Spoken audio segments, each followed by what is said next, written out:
Here we go. Subcommittee will come to order. The chair recognizes himself for 5 minutes for an opening statement. Thanks for all of our witnesses to be here today. And today we're here to examine long-term solutions to ensure individuals maintain access to affordable and high-quality telemedicine services that so many Americans have been able to rely upon for the past 4 years.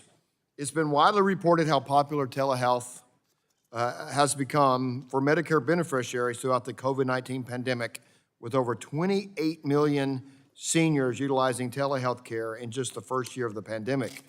Virtually overnight, our healthcare system underwent a significant transition. Soon after the first case of COVID-19 was detected within our borders, Congress and the Centers for Medicare and Medicaid Services acted to remove barriers that had previously prevented many seniors from utilizing telehealth. Seniors were allowed to use telehealth across the country and can now access their healthcare providers from the comfort of their home. Additionally, the number of healthcare services Medicare would cover if performed through telehealth increased from 118 to 260 services. Restrictions such as requiring seniors to have an established pre-existing relationship with a healthcare provider to receive mental health services through telehealth were waived, allowing patients to consult with a provider through a simple audio-only phone call if an audio-visual connection wasn't available. These flexibilities proved to be particularly impactful for those living in rural communities that so many of us have the privilege to represent. Thankfully, Congress, under the leadership of those on this committee, again took action to extend these valuable telehealth flexibilities beyond the pandemic through December 31st of this year, which is one reason we are here today. The looming deadline gives us a chance to examine long-term telehealth solutions that can drive innovation in healthcare through greater delivery. I believe telehealth can expand access to both primary care and other specialty providers, improve the health and well-being of patients, and eventually drive significant cost savings across our healthcare system.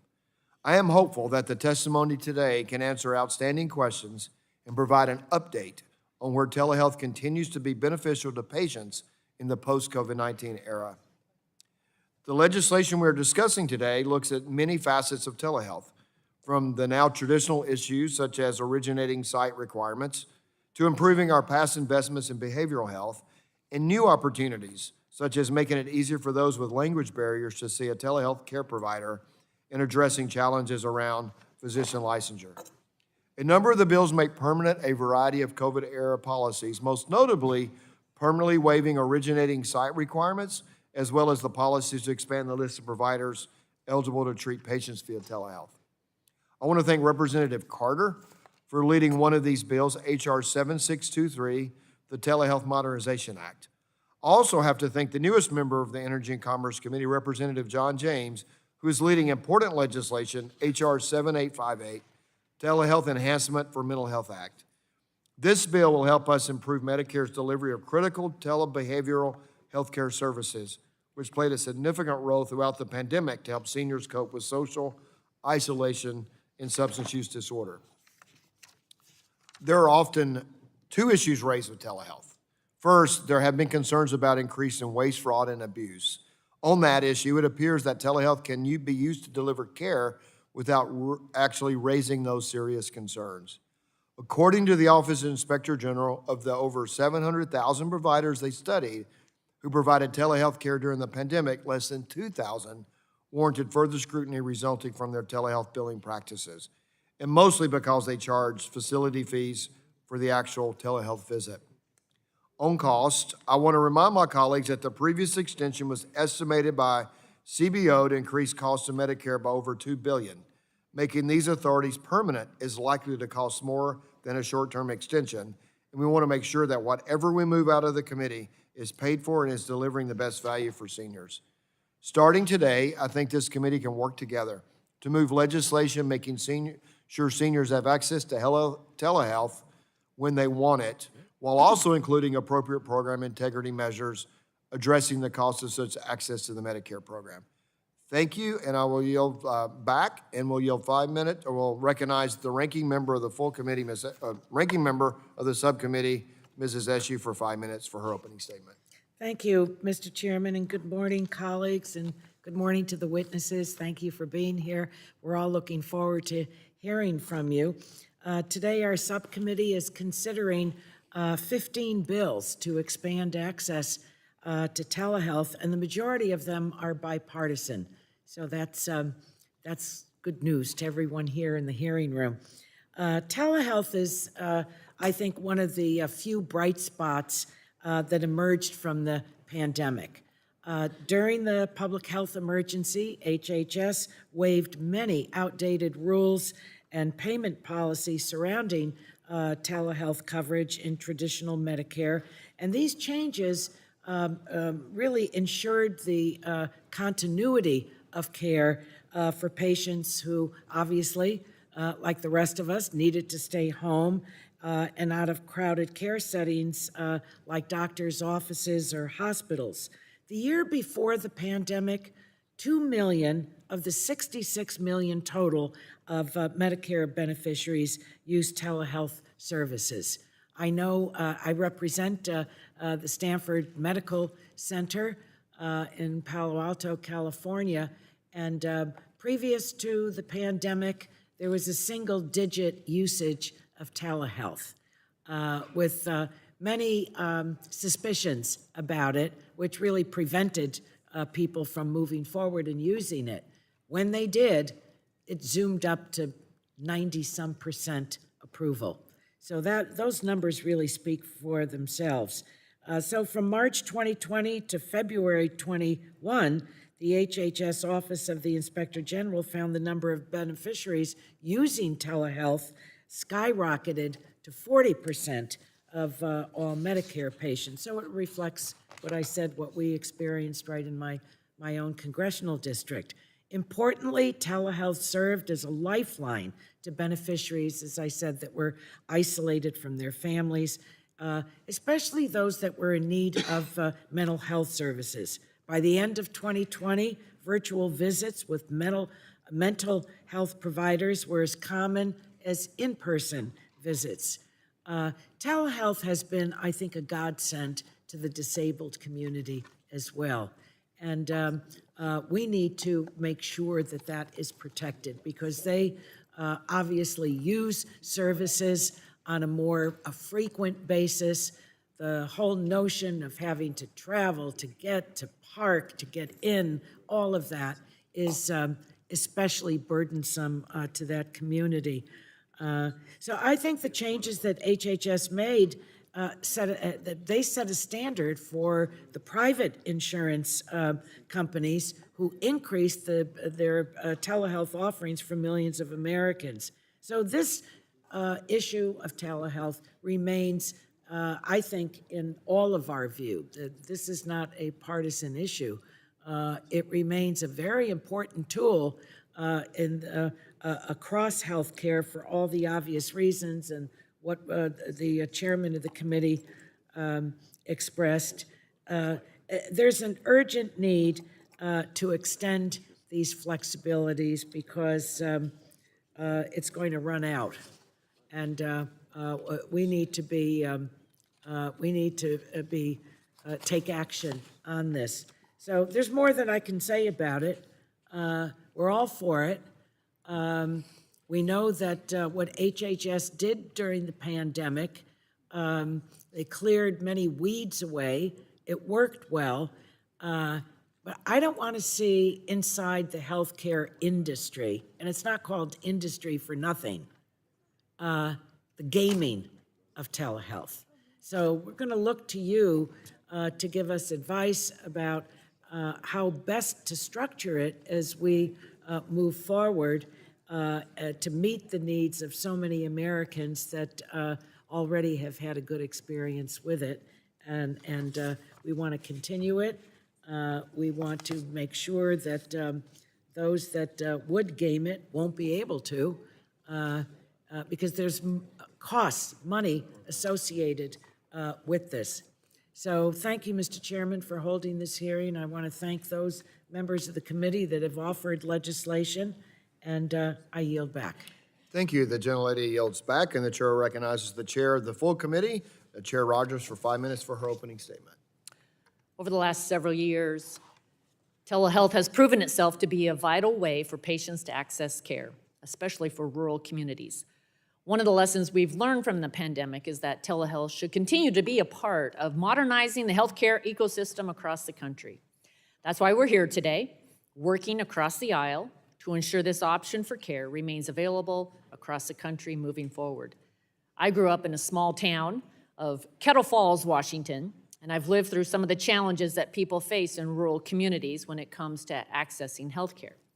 I frequently visit hospitals and healthcare facilities all throughout my district in Eastern Washington, many rural areas. These issues matter, which is why I'm proud to say our conversations about expanding telehealth to address barriers to care, like transportation or doctor shortages, are no longer just aspirational goals. It's happening today. In response to COVID-19, Providence Health System, which has 4 hospitals in my district, scaled up their telehealth services from more than 7,000 visits in 2019 to more than 100,000 visits in 2020. This is more than a 1,000% increase in volume. And they didn't stop there. Providence Health System and physicians across Washington state have continued to innovate with telehealth technologies to reach more patients, save lives, and improve care. Using telehealth, Providence physicians have been able to diagnose appendicitis in a young patient, work with a pregnant woman to help find her baby's fetal heartbeat, and provide for patients with mental health conditions. I'm glad Providence is here today to talk about how their providers have continued to use technology to help patients. At the end of last Congress, we worked together to make a bipartisan investment to continue the telehealth flexibilities patients benefited from during the pandemic. But those flexibilities are now set to expire at the end of the year. We want to make sure patients remain in control of their doctor visit decisions, and it is the patient deciding whether or not to utilize telehealth services. Today, we'll discuss legislation to do just that, such as Representative Carter's Telehealth Modernization Act.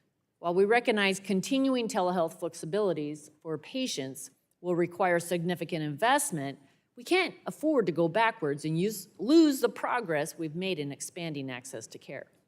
Additionally, we will hear new ideas on where we should go from here, beyond telehealth policies established coming out of the pandemic. These bills, such as the Telehealth Enhancement for Mental Health Act, led by our committee's newest member, Representative James, offer us opportunities to further improve how we're using telehealth to help patients. I'll close by noting that I'm optimistic about telehealth and its ability to improve the health and wellness of Americans, especially those in rural communities across the country. It's bringing doctors right into the family's living rooms, making it easier for patients to get the health care that they need. And it's a great example of how innovation can improve and save people's lives. We must maintain our commitment to our nation's seniors to provide a top-notch level of care in a way that does not increase their Medicare cost and make sure Medicare is sustainable for the future. This hearing today is a first step towards that process for telehealth and another important part of this committee's mission to make the healthcare system work better for patients. America can and should lead the way on the best use of telehealth for the benefit of every patient. Thank you, and I yield back. The chair yields back, and the chair will now recognize the ranking member of the full committee, Mr. Pallone, for 5 minutes for an opening statement. Thank you, Mr. Chairman. I wanted to start by saying a few words about Representative Custer. I'm not happy that she's retiring, but that doesn't lessen my admiration for her. For the last decade here in the House, Annie has fought for the people of New Hampshire, and when it comes to health care, she founded and has co-chaired the Bipartisan Addiction and Mental Health Task Force, working for bipartisan solutions to address the substance use crisis that has been particularly devastating in her home state. She's always looking for bipartisan solutions, something that has also served her well as the chair of the New Democrats Coalition.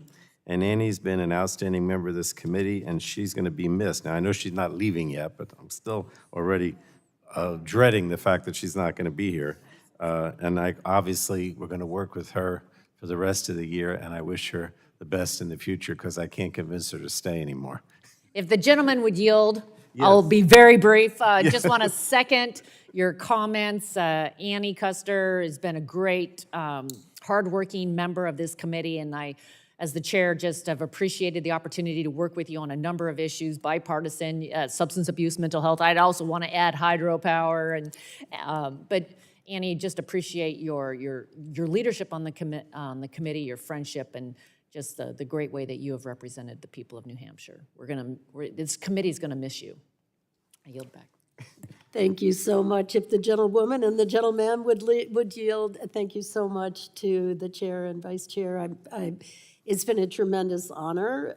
Frank knows, the honor of my lifetime to get to Energy and Commerce and to work on all the incredible healthcare issues, including telehealth is really important in my district, and addiction, mental health, and clean energy, including hydro. So it's been a wonderful experience. I've got 8 more months to drive it to the end and get these bills over the line and signed into law. Thank you so much. I'm grateful. All right, well, back to the hearing. Today's legislative hearing builds on the committee's critical bipartisan work to expand telehealth services and access to care for Medicare beneficiaries. Telehealth has many tangible benefits, and research has shown that telehealth has clinical benefits for patients. It can also provide critical services to hard-to-reach populations and help underserved communities access healthcare providers. And we have a long history of leading the way in this committee to expand access to telehealth services in the Medicare program. The Bipartisan Budget Act of 2018 expanded access to telestroke services and provided additional flexibility for accountable care organizations to expand use of telehealth. The Support Act expanded access to substance use disorder services delivered through telehealth, and the Consolidated Appropriations Act of 2021 permanently expanded access to telemental health services. Now, during the COVID-19 public health emergency, this committee led efforts to significantly expand access to telehealth. We moved quickly to waive statutory requirements with respect to telehealth services under Medicare for the duration of the COVID-19 public emergency, and this was critical since seniors were some of the most vulnerable to COVID-19. We also expanded the scope and duration of the Medicare telehealth flexibilities in the Consolidated Appropriations Act of 2023 and extended many telehealth flexibilities through the end of this year. Expanding access to telehealth services during the COVID-19 public health emergency helped save lives and preserved access to necessary care for millions of seniors. The expansion of telehealth flexibilities has allowed Medicare beneficiaries nationwide to continue to receive telehealth services, including audio-only services, without ever leaving their homes. And these expansions have resulted in millions of seniors accessing care. The Medicare Payment Advisory Commission, or MedPAC, has found that telehealth utilization and spending in Medicare has increased substantially, and the use of telehealth services among Medicare beneficiaries has also continued to remain high and far above pre-pandemic levels. But I believe that any further expansion of telehealth flexibilities in Medicare must meaningfully increase patient access to care and ensure high-quality care for seniors. So as Congress considers further expansions of the telehealth flexibilities in Medicare, we must continue to assess and monitor the quality of these services, including audio-only services, to ensure that Medicare beneficiaries are accessing high-value, high-quality care. It's also vital that CMS has the tools and data necessary to monitor the quality of telehealth services that beneficiaries are receiving. So I'm interested in hearing from the witnesses today on how telehealth policies can encourage the use of high-value care while at the same time discouraging potential low-value care in the Medicare program. And while there are significant benefits to telehealth, Congress must ensure that additional expansions of telehealth policies do not limit access to in-person care. It's important that we preserve patient choice and that Medicare beneficiaries continue to have access to high-quality in-person care and robust consumer protections, including network adequacy standards. For example, telehealth should not be used to undermine network adequacy standards in the Medicare Advantage program. In providing increased access through telehealth, we also need to ensure that we're not further fragmenting care and that telehealth is being used in a way that facilitates coordination. And Congress also needs to continue to monitor any program integrity risks associated with telehealth billing, such as those identified by the HHS Office of Inspector General. So finally, I understand that some of these legislative proposals are likely to have major scoring implications, and we still need the Congressional Budget Office's feedback on their course. I'd like to better understand the offsets for these proposals and want to ensure it would not result in significant funding cuts to the Medicare program or raise healthcare costs for seniors. Today's hearing is an important step in our continued efforts to make healthcare more accessible for seniors, and so I look forward to what the witnesses have to say. Thank you, Mr. Chairman. I yield back. Thank you. The gentleman yields back. I didn't see Ms. Custer sitting there when I started. She's not here now, so I'll save some remarks for later. Has been great to work with and appreciate her very much. So that concludes our opening statements. We're going to witness opening statements. Some of you had testified before. As you know, there'll be a green light that'll be in front of you on for 4 minutes. Then you'll get a yellow light for the last minute, so that means your time is coming to an end when you see a red light to wrap up your testimony. So as you surmise the written testimony that you've given us, we appreciate you all being here. I'm going to introduce you all, then we'll go back and call on you one by one, but I'll introduce you all now. So Ms. Jeanette Ashlock, she is the patient advocate for National Multiple Sclerosis Society. Mr. Fred Riccardi, president of Medicare Rights Center. Dr. Lee Schwam, a volunteer, American Heart Association. Dr. Eve Cunningham, Group Vice President and Chief of Virtual Care and Digital Health for Providence, and Dr. Yutiv Mehrotra, who is a professor of healthcare policy and medicine at the Harvard Medical School. So thank you all for being here, and we'll begin with you, Ms. Ashlock, and you're recognized for 5 minutes for your opening statement. Good morning, Chairs Guthrie and McMorris Rogers, Ranking Members Shuhu and Paloon, and members of the committee. My name is Jeanette Ashlock, and telehealth has become an essential part of how I stay as healthy as possible. Thank you for having this important conversation. I was diagnosed with multiple sclerosis, or MS, in 2001. At the age of 30, I experienced my first MS symptoms right after my honeymoon when I returned to my job at a folding carton manufacturing company. My muscles and body started locking up. I was losing my ability to control my movement and losing function. Work started to feel dangerous to me since my office was located in the warehouse where the forklifts traveled daily. So I went to urgent care. After that, I saw a neurosurgeon and then a neurologist who delivered my MS diagnosis. My first 8 years living with MS was extremely difficult. I dealt with significant pain, tremors, lost vision, and was hospitalized every few months. Within just 3 years of my diagnosis, my symptoms were severe enough to require me to use a cane and then a wheelchair. My neurologist worked with me to make sure I kept moving my body to maintain my function. He kept saying, if you don't use it, you're going to lose it. After that first 8 years in trying and switching medications several times, my MS stabilized and symptoms improved. I have not had a relapse since then and am now able to walk on my own. I do continue to have symptoms like severe fatigue. I had to stop working because of my symptoms, and I've been on Medicare since 2 years after my diagnosis. I'm among the many people living with MS who can manage their disease and maintain their quality of life because of the care I receive from a network of healthcare providers. Since Medicare removed many of the restrictions around telehealth, my ability to use telehealth for some of my care needs has become absolutely essential to me. I have used it for appointments with my primary care provider and some of my specialists, including my OBGYN. I have been able to talk to my providers for follow-up visits. For example, after having lab work done and to talk through new health issues as they come up. Many times I've called and been told that I can't get an in-person appointment in months. It would take months, but I can get a quick telehealth visit right away. I've been able to stay on schedule with my visits and bring up issues right away so I can prevent them from becoming more serious down the road. Like many people with MS, I deal with some cognitive issues, including some memory problems, and it gets worse when I experience stress. When I am doing a telehealth visit from my home, I'm able to sit at my own kitchen table in front of my computer and have my pen and paper with my questions written nearby. And I'm so much more prepared.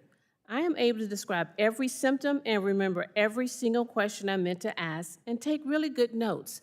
Instead of having to memorize what my providers are sharing with me, I am also better able to manage my fatigue when I can go to visits from home rather than driving to and from in-person appointments. Telehealth has also helped ease the stress of going to the doctor, and my telehealth visits do not feel rushed. So often, as soon as you touch that doorknob in the doctor's office, everything you had in your mind to talk about just melts away because it can be stressful. And then on the way out of the door from the visit, everything you discuss melts away. With my telehealth visits from my house, I am much more relaxed and able to have much better appointments. It has been so much better for my health all around. Finally, one of the biggest reasons I'm so grateful for telehealth is because during the pandemic, I was able to access a mental health provider via a telehealth for the first time. Like a lot of people with MS, I sometimes face mental health symptoms.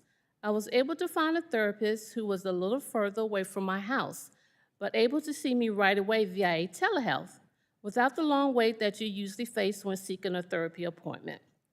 I have been able to meet with her regularly through our telehealth appointments, and it has made such a difference in my life. I'm not the only person in the MS community who benefits from telehealth, and I want to represent some of their needs today as well. Unfortunately, many people living with MS, especially those in rural areas, reside in areas with limited or no neurologists. These are often referred to as neurology deserts. For people with MS who live in those neurology deserts, or for those with mobility issues, or those with no accessible transportation, telemedicine can offer meaningful access to care for those who may struggle to get it otherwise. It is so important that patients continue to have a choice of whether to use telehealth when it's appropriate. I urge the committee to advance legislative solutions to make sure that our telehealth access does not disappear. Thank you. Thank you, Ms. Ashlock. I appreciate you being here. The chair now recognizes Mr. Riccardi for 5 minutes for his opening statement. Good morning. Thank you, Chairman Guthrie, Ranking Member Eshoo, and Ranking Member Pallone, and distinguished members of the committee. Thank you for the opportunity to speak with you today about Medicare telehealth. I'm Frederick Hardy, president of the Medicare Rights Center. We are a national consumer service organization that works to ensure affordable and equitable access to older adults and people with disabilities through direct counseling, educational programs, and public policy initiatives. We serve nearly 3 million people per year, including through our national helpline and our educational resources called Medicare Interactive. Based on this experience, we know telehealth holds great promise and that beneficiary-centered policymaking can ensure it reaches its full potential. Early in the pandemic, it was clear people with Medicare were at high risk. Congress responded quickly, relaxing restrictions so more beneficiaries could obtain telehealth through more types of technology, more providers, and at more locations than ever before. Your intervention was desperately needed, and prior to the pandemic, Medicare telehealth was very limited to beneficiaries in rural areas who had to go to healthcare facilities to be remotely connected to a provider. This idea of telehealth, a small set of services only available to people in some parts of the country that still require travel, was woefully outdated. The pandemic exposed this policy lag as beneficiaries quickly embraced the expanded telehealth options. Uptake has since slowed but remains well above the pre-2020 levels. Despite increased utilization, the beneficiary experience has been mixed. Some helpline callers have enjoyed easier access to remote care, but others report being left behind. They may lack adequate technology or infrastructure, prefer in-person care, or want a modality that their provider just can't offer. This range in perspective is not surprising. Like other Americans, Medicare beneficiaries are indeed a diverse group with diverse needs and preferences. It's imperative that any changes to telehealth meet them where they are and recognize the importance of patient choice and autonomy in care delivery. Policy must also be driven by evidence and outcomes. Given the flexibility scale and circumstances, there is still much we don't fully understand, including how various services are working for beneficiaries, whether they are high quality, or their impact on healthcare disparities. and much of what we do know suggests room for improvement. As a result, we believe that continuing the pandemic-era system without adjustments to incorporate lessons learned, such as the need for additional data, oversight, and beneficiary protections, would be a missed opportunity. Just to be clear, we agree modernization is needed. The pre-pandemic Medicare telehealth limitations no longer reflect the reality, technology, medical, or healthcare landscape anymore. We have a generational opportunity to expand and to shape care for millions of current and future beneficiaries. We hope you'll begin by acknowledging the experiences of the past 4 years and their limitations. In our written testimony, we outline a set of principles that may aid your efforts. We recommend prioritizing telehealth policies that meaningfully increase access, promote health equity, include robust consumer protections, and drive high-quality care. Adhering to these goals will help ensure that the system works for everyone with Medicare, regardless of where they live, the coverage pathway they choose, or how they receive their care. Thank you again for this opportunity to be here today. I look forward to working together to make sure that all people with Medicare will have affordable and high-quality health care. Thank you. Thank you, Mr. Riccardi. Dr. Swam, you're now recognized for 5 minutes for your opening statement. Chairman Guthrie, Ranking Member Eshoo, and members of the subcommittee, thank you for the opportunity to testify today on behalf of the American Heart Association. My name is Dr. Lee Schwam, and I've been an advocate and senior volunteer for the AHA for nearly 25 years. My CV attests to my internationally recognized expertise in stroke diagnosis, treatment, and prevention. I'm a professor of neurology and an accomplished clinician scientist with more than 600 research and policy publications. Currently, I lead a digital health strategy for the Yale School of Medicine and Yale New Haven Health System that promotes the equitable adoption of telehealth. Before joining Yale, I spent 3 decades at the Mass General Brigham Health System, where I oversaw all system-wide telehealth activities. In March of 2019, we deployed a telehealth platform that enabled 10,000 of our clinicians to provide over 1.7 million virtual visits during the first 6 months of COVID. Speaking to you today as a practicing stroke neurologist, a telemedicine pioneer, physician leader, and consumer of telehealth, the bottom line is this: telehealth reliably improves access to quality health care, and failing to make the COVID-era telehealth waivers permanent will result in a tragic loss of access to care for Medicare beneficiaries. As a doctor, telehealth has given me the ability to evaluate my patients' safety and recovery in their home environment, to determine the need for additional services, and truly, as was said before, meet patients and families where they are. So often we give lip service to providing patient-centered care, but rarely do we deliver on that promise. Telehealth allows us to do that, especially when a medical condition or social circumstance makes travel to the doctor's office a physical, emotional, or financial ordeal. Prior to the pandemic, telehealth was mostly a cash-only service out of reach for most vulnerable populations, used to deliver isolated and episodic care for low-complexity conditions, or what we sometimes humorously refer to as the tele-sniffles. While some telehealth services to patients in rural areas were reimbursed, patients had to be physically located in a Medicare-certified facility, which dramatically limits access and adoption. The pandemic drove patient and provider adoption of telehealth at a pace and scope that is unprecedented in medicine. Here's what we know. Telehealth and in-person care are now deeply integrated and intertwined in routine healthcare delivery. Telehealth has a low risk of fraud and abuse. Telehealth has enormous untapped potential to increase healthcare value, and due to congressional inaction, telehealth's uncertain future continues to have a chilling effect on the healthcare ecosystem. First, the pandemic-era payment and eligibility flexibilities have created a highly effective hybrid model of care that blends telehealth and in-person delivery into an integrated care model to support coordinated care for complex conditions delivered by established healthcare providers. Reimbursement has increased access to care for patients with chronic and complex conditions who often require frequent visits, as outlined by Ms. Ashlock, or who live in rural or underserved areas. It's enabled additional support and services for patients with disabilities, with limited English proficiency or low digital health literacy, further narrowing the gaps in health equity.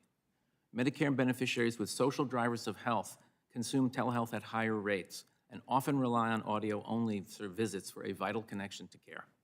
Second, research shows that fraud and abuse are rare, and there's no evidence that such abuse is more prevalent in telehealth than in person.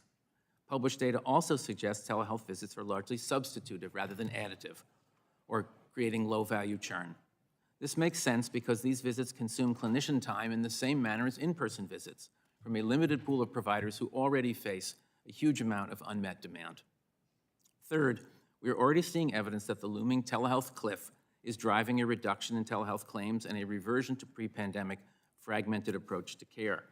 The Medicare beneficiary utilization of telehealth has dropped steadily from a peak of 48% in 2020, as was described, to a steady state of about 15% now in 2023. Since where Medicare leads, others will follow. Elimination of the waivers will have a profound ripple effect across the healthcare ecosystem, especially for vulnerable populations. When COVID exposed enormous vulnerabilities in the US healthcare delivery network, telehealth was the backup generator that kept the lights on and averted a potential secondary healthcare disaster. All major industries now provide virtual-first options for their consumers and have built business continuity and disaster recovery capabilities. Given the evolving US healthcare crisis with a shrinking workforce amidst burgeoning demand, modernizing our healthcare system and making it more resilient should be a major national priority. In conclusion, it is in the best interest of all Medicare beneficiaries that a permanent extension of the pandemic-era flexibilities be enacted. I urge Congress to take swift action to protect this vital piece of our healthcare system and let us not lose the hard-earned momentum gained during the pandemic.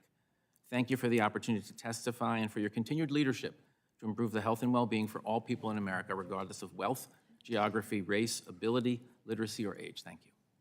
Thank you, Dr. Schwam. And Dr. Cunningham, you're recognized for 5 minutes for your opening statement.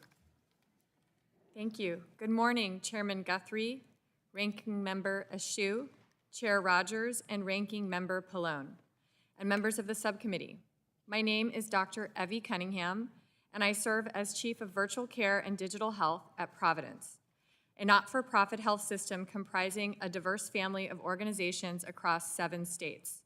I'm pleased to be here today to discuss the critical and growing role telehealth services play in providing high-quality care to millions of Americans. I oversee one of the largest telehealth programs in the country, serving an extremely diverse patient population. I'd like to start by thanking this subcommittee and your colleagues for your leadership in granting Medicare telehealth flexibilities and extensions over the last 4 years. It was a silver lining from COVID-19, and I'm grateful to be here to share the benefits it's brought the 1.2 million unique patients we serve annually via telehealth at Providence. During the early days of the pandemic, our experience with telehealth gave us the strong foundation we needed to rapidly expand virtual care access at scale to meet mounting demand in the communities we serve and beyond. Today, telehealth has become an integral part of our care delivery system. Telehealth is no longer a nice-to-have, but a core function of healthcare delivery, constituting approximately 20% of our ambulatory care encounters. As a physician, there is no better way to promote the health and healing of a patient, especially for our seniors and those with disabilities, than to care for them in their homes and communities. Among its many benefits, telehealth has improved the health delivery experience for patients and providers. Most importantly, telehealth expands access to high-quality, coordinated care to more people in more places. Telehealth enables us to offer specialty services in remote and rural areas like Kodiak, Alaska, while also allowing us to care for underserved communities in urban areas like Los Angeles. Telehealth improves health outcomes and patient satisfaction. We know that some patients delay or forego care if it's not easily accessible, which can result in poorer health outcomes. Telehealth has become a new standard of care our patients value and expect it. In addition, as this committee knows well, we are facing a severe workforce shortage and clinician burnout. At Providence, we have found telehealth is part of the solution. For example, telehealth allows clinical experience to extend beyond the 4 walls of a clinical setting. In turn, patients are able to access specialists that they may not otherwise have access to. For example, our teleneurology program In our teleneurology program, patients are able to access telestroke services at 93 hospitals across 7 states, many of which would not have access to those services otherwise. Telehealth has also reduced overall healthcare costs and provided greater reimbursement predictability for providers. Prior to the Medicare telehealth waivers, there was limited reimbursement for certain sites of service provided by certain providers for telehealth, making the model more challenging to deploy despite its proven benefits for patients. One example out of many is that our hospital at home program has a lower 30-day readmission rate compared to in-hospital care, despite a comparable patient acuity. In conclusion, telehealth has become a core component of how we deliver care every day to our patients at Providence and for healthcare providers across the nation. Removing telehealth options for seniors and disabled Americans would create complete chaos across our health system. My written testimony contains a number of specific policy recommendations, including support for the Connect for Health Act, Telehealth Modernization Act, and other initiatives. The most important thing that Congress can do this year is make the Medicare telehealth flexibilities that you have enacted and extended on a bipartisan basis permanent. Thank you, and I look forward to your questions. Thank you, Dr. Cunningham. And Dr. Morocha, you are recognized for 5 minutes for your opening statement. Thank you, Chairman Guthrie, Ranking Member Eshoo, and distinguished members of the subcommittee. I'm honored to testify before you on a topic of such great importance to Americans and their health. I conduct research on telehealth because I'm excited about how these technologies can improve access to care and address the complaint that I so often hear from my patients and what I'm sure you hear from your constituents, that so many people across this nation struggle to access timely care. And these barriers are often larger among those who live in rural communities and underserved communities. In my testimony today, I will discuss how recent research can inform potential legislation. First, telemedicine has resulted in a more modest change in healthcare delivery than initially envisioned. At the start of the pandemic, some had contemplated whether the unprecedented growth in video and telephone visits was the beginning of a new normal. The reality has been more of a modest change in most clinical areas. And though use remains higher than it was prior to the pandemic, the number of telemedicine visits per month in the Medicare program continues to fall.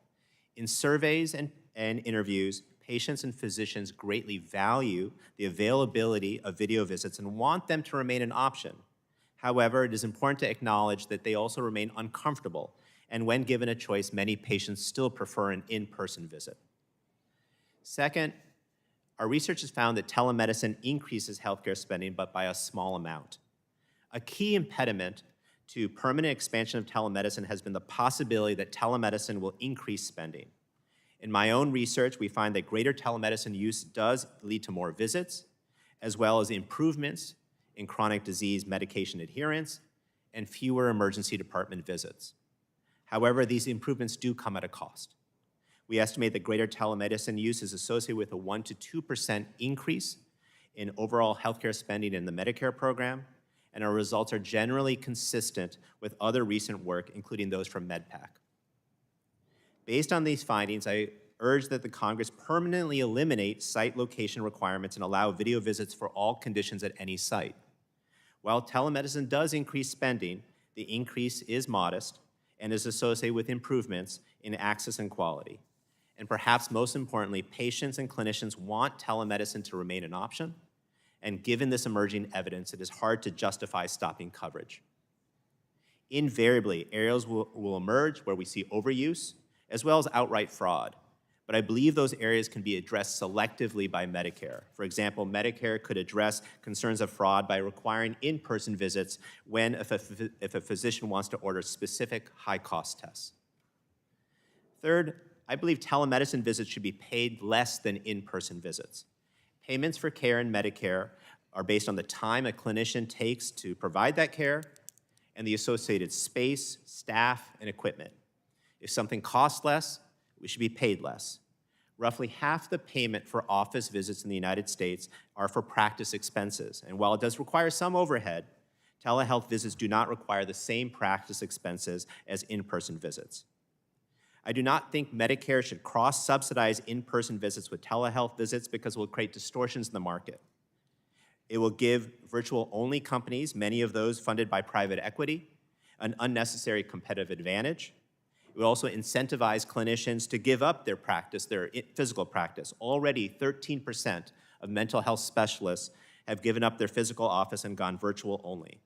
Lastly, if we are going to curb spending growth in Medicare, it's important to provide more care more efficiently and reward that care with more efficient care with lower prices. Lastly, I want to urge the committee to consider licensure changes. The norm currently is that physicians must be licensed in the state in which their patient is located. This geographic limitation of telehealth has created tremendous frustration among patients. Patients rightfully wonder why, instead of the comfort of their own homes, they are asked to do video calls in their car in a parking lot just across a state border. Not surprisingly, many patients have stopped following up with their out-of-state physicians. To help these patients, I recommend that Congress create exceptions for licensure. This would build on prior legislation. For example, in the Sports Medicine Licensure Clarity Act of 2018, Congress allowed out-of-state sports physicians to provide care to athletes without a license who are in another state. Congress could create similar exceptions for follow-up of mental health treatment via telemedicine. Again, I thank the committee for allowing me to appear before you, and I look forward to your questions. Thank you. That concludes opening statements. Thank you, Dr. Morocha, for your opening statement. And that concludes. We'll now move to members' questions, and I'll begin by recognizing myself for 5 minutes for that. So, Dr. Morocha, you mentioned the sports licensure. I worked in, that was my bill, actually. I worked in state legislature. I was licensing and occupation chair. That was my toughest 2 years, probably in politics between all the different professions. And so that's important, because what would happen if you were a team doctor for Auburn and you're playing in the Rose Bowl and you have Cam Newton, who's worth hundreds of millions of dollars, and you're treating him in California if he gets hurt, then your medical licensure, your liability insurance was in question. That was one of the things we wanted to make sure was clarified. And that was difficult. It took a while to get that done, as simple as it sounds. So the question is how do we preserve the integrity of state licensure while geography doesn't become, telemedicine doesn't require geography. You show up in a state to have that care. How do we preserve the integrity of state licensure while allowing telehealth to move forward? To address that, I think that first, anyone who uses such an exception must be licensed in the state in which they're located. So if the physician is licensed in South Carolina, they must maintain a full license in good standing in the state of South Carolina, for example, and therefore, if there's an issue in another state, they can go to that medical board and address that complaint appropriately. I would also say that just to emphasize the importance of that, people are moving all over the country right now. And different states have different scope of practices. So that is true. Yeah, and you would have to ensure that the scope of practice would be consistent. Just as if we go on a driver's license, I have to follow the rules of the law within whatever state I'm driving in. But I do think it would allow me to, for example, if one of my patients is traveling and they have a mental health issue or another issue, I can at least follow up with them and not risk my license. Because right now, it's creating a lot of a chilling effect where physicians are worried that I don't want to abandon my patient, but I am risking my license by caring for them and providing, advice over the phone or on a video visit. So that's why I just think it's super important. Okay, thanks. I want to get to a couple other questions. So Dr. Cunningham and Dr. Morocha as well. What services are telehealth can't solve everything. So what are least candidates for good telehealth? What kind of service you think are least appropriate, and how does Congress ensure people are getting what they're paying for in telehealth? Let me start with Dr. Cunningham and then Dr. Morocha. Sure. Thank you. Thank you for the question. It's a great question. I would say that within pretty much every specialty, there are opportunities for virtual care to be delivered. Within each specialty, there might be more volume opportunities and more of a percentage of that care that could be delivered virtually versus others. That, I would say, is a very clinical decision and really should be left to the clinical decision-making of the clinicians that are delivering the care, and also the patient preference, whether or not the patient prefers to have an in-person versus video visit. That being said, I would say that across every specialty, there's opportunities for. Okay, thanks. And I think I'll just, instead of going to Dr. Morocha, Ms. Ashlock, on that, so can you talk about how telehealth has impacted your MS patients through the pandemic? You talked about that, but were there times that you say, I really need to come into the office, and was your opinion listened to, or did you ever have that situation? Or do MS patients, or any patient, you know your body's better than everybody else, and so, you know what, I know I'm doing this through telehealth, but I really think I need to see you. Was that receptive if you had to do that? Yes. There was a time when I said I would like to come in, but once again, it took me a while to get that in-person appointment. When I was having some women issues, the OBGYN, I was like, I think I want to come in and get checked out or have that one-on-one with you in person. Okay, and so, Dr. Cunningham, what are the services that saw the highest utilization during the pandemic? What are the services that saw the highest utilization for telehealth in the pandemic? So, thank you for the question. So I would say within my portfolio of services that's in my division at Providence, we have one of the largest teleneurology programs in the country. I referenced the 93 hospitals that we have deployed across 7 states. So huge opportunities within neurology. I think more cognitive focused specialties is where you can see a lot of opportunity for virtual care deployment. We also have a very large telemental health and telepsychiatry program at Providence. We have a 43 hospital telepsychiatry program across 5 states and some ambulatory virtual behavioral health services as well. So great opportunities there. We're launching tele-infectious disease, telecardiology this year as enterprise service programs, tele-ICU or critical care as well. So lots of different specialties where there's opportunities to provide telemedicine. Thanks. My time has expired, and I'll yield back and recognize the ranking member for 5 minutes for her questions. Thank you, Mr. Chairman, and thank you to the witnesses. Both your written testimony and your spoken testimony today are really quite instructive. We have 15 bills before us, and my sensibilities are that you're all really smart, that you've taken a look at those bills. Do you have a specific recommendation relative to any one of the 15 because it covers best what needs to be addressed? Anyone want to speak up? Mm-hmm. Thank you for your question. I think to keep it very simple, and I think we all agree, that given the opportunity that was afforded by the pandemic, that we do have to continue to make telehealth permanent, but we must also be cautious with a number of the flexibilities. But do you have a bill that you think speaks the best to, or a number of bills? I think I there's... mean, if you don't, it's not a trick question. It's okay. I just wanted to know if there's, legislation that jumps out to you and fills the bill as far as you're concerned. Yes, Doctor? I think we feel that, again, there are many elements that the bills have in common, but the Telehealth Modernization Act appears to be one that seems to incorporate the most appropriate and comprehensive approach to this. Mm-hmm. I would like to advocate for the Connect Act for permanency and reimbursement for telehealth for Medicare beneficiaries. I think both of those bills, in particular the Connect for Health Act, really balance that issue of expanding access, but also putting safeguards in to ensure that we don't lead to overuse and increased spending. Telehealth, I mean, we all agree that it needs to be extended. I guess the $64,000 questions are, and how best to do this. Wherever there's money, there's someone or some outfit or plural outfits in the country that look to game it because it can become a cash cow. And that's the last thing that we want or we need. We need to be really diligent about costs. So, in my view, telehealth is a convenience. It's a wonderful convenience for people.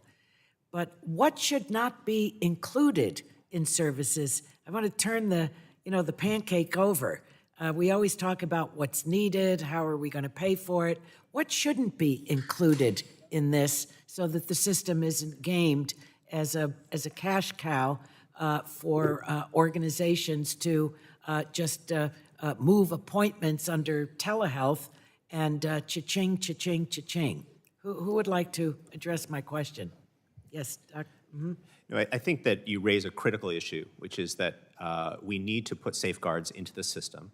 We also need to recognize that the system in telehealth is evolving so rapidly, so it's hard to legislate specific examples. So I think in my view is that Medicare needs the flexibilities to address some of that overuse. So just to give some concrete examples that I feel— Should it be that only a doctor can meet with the patient?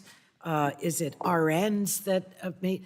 Because, an organization can take someone that's down in the middle of the healthcare food chain and put them online.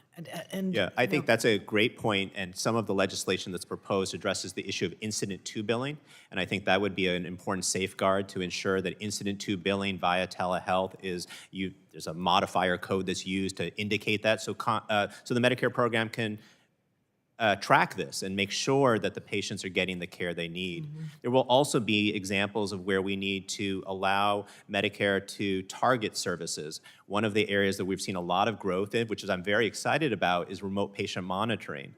But I think that there is a very appropriate idea that Medicare to say limit remote patient monitoring to the patients who are going to benefit the most, and also put limitations on who cannot get it. So those are just two concrete examples of how we need to provide and address those safeguards. Well, my time has run out, but I can follow up with the other witnesses with submitting written questions. Thank you very much. Thank you. The ranking member yields back, and the chair recognizes Chair Rogers for 5 minutes for questions. Thank you, Mr. Chairman. Ms. Ashlock, I was going to start with you, and appreciate you being here and sharing your story and hearing your testimony and Dr. Schwam's testimony. It strikes me that there's many different factors that could make telehealth versus in-person care the right choice for each unique patient in their unique situation. As a patient or as a provider, what are some factors that you consider when deciding whether you want to do a virtual or in-person visit, and how might those factors be unique to each individual?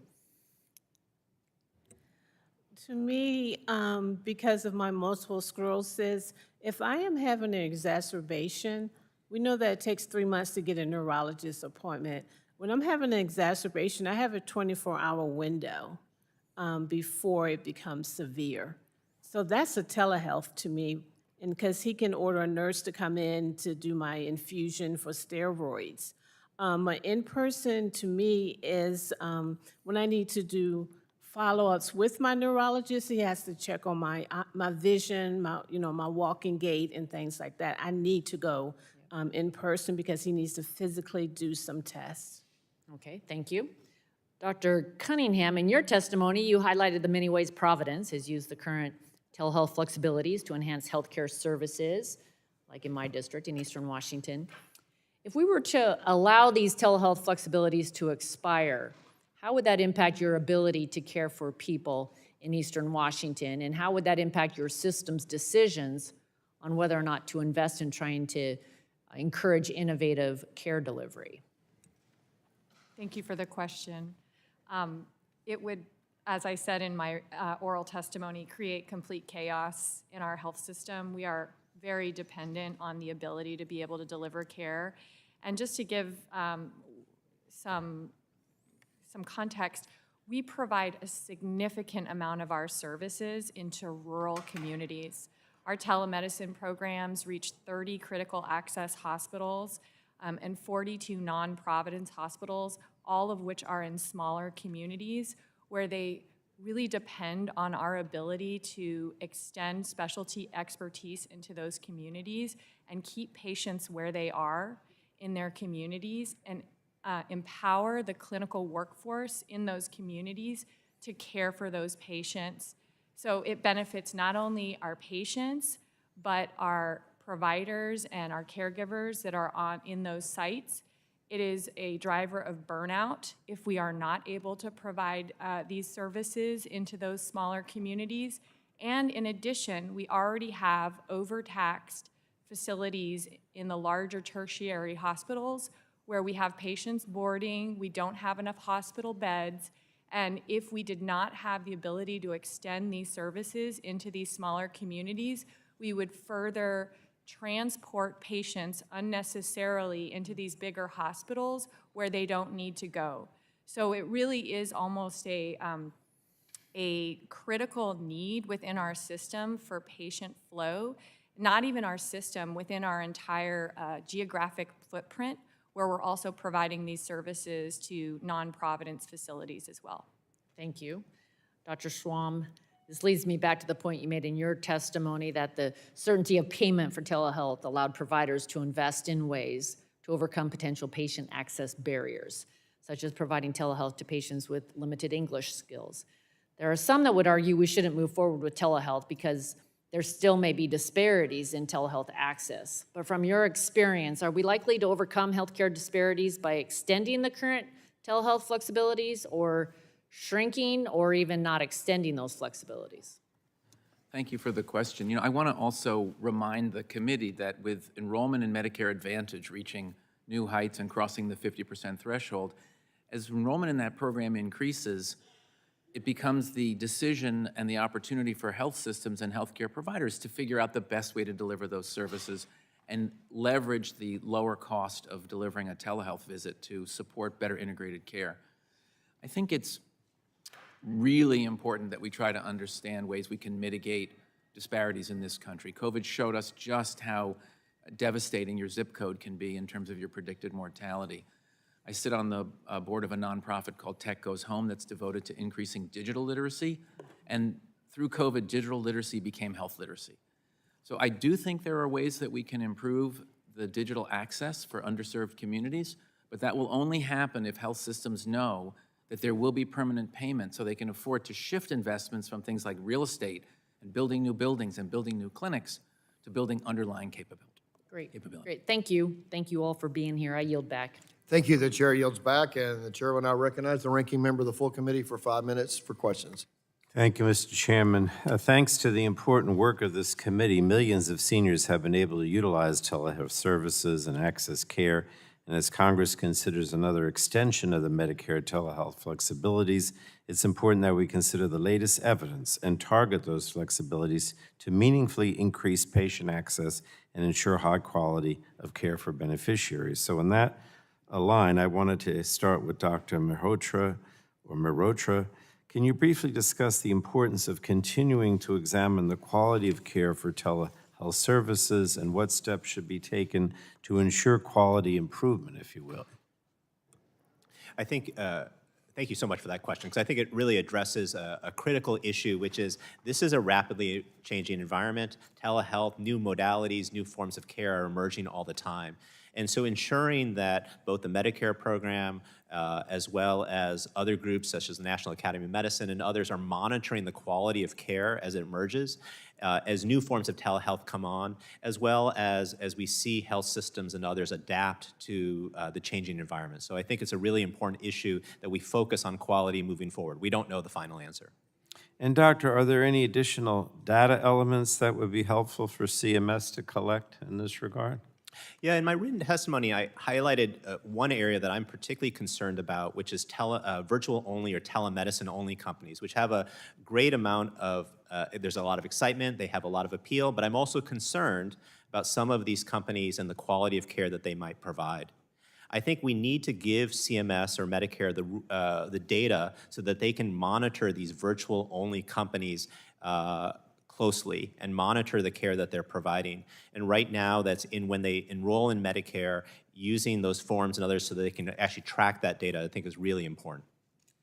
I think I mentioned in my opening about med packs, statements about overutilization. So let me ask you, can you discuss policies that could incentivize high-value care and avoid overutilization? Yeah, I think that we've touched upon a couple of those in terms of some of the concerns I have in terms of overuse. Incident to billing would be one area, targeting some of the services. In my written testimony, I argued that audio-only telemedicine visits, that we should continue those, but only for a short term, and ensuring that we focus on video because of some of the concerns I have with overuse. Also, payment differentials are also going to be another mechanism so that we can keep a check on overuse of care. So those are a couple of the ideas in which how we can make sure that we ensure that the telemedicine that's being provided is of the highest value for our Medicare beneficiaries.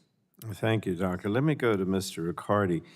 Obviously, telehealth is particularly important, for hard-to-reach populations, rural populations, others. But personally, I think I would prefer to receive, and I think most people prefer to receive their care face-to-face at the doctor's office. So I was just going to ask you, can you briefly discuss the importance of preserving seniors' choice and ensuring continued access to high-quality in-person care? That's correct. And preserving choice and the option of in-person care is essential, especially, say, for example, on the topic of Medicare Advantage. We know that nearly half of people enrolled in Medicare are enrolled in Medicare Advantage, and there are network adequacy rules.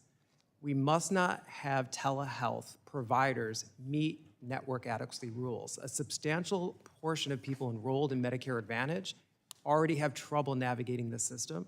Provider directories are hard to access, they're unclear, so I think it's really important. This is one area where we could protect beneficiaries' choice to in-person care to ensure that we're not changing the rules around network adequacy. Well, let me ask you the last question. Are there some services, in your opinion, that beneficiaries should receive in person or are just more appropriate to receive in person?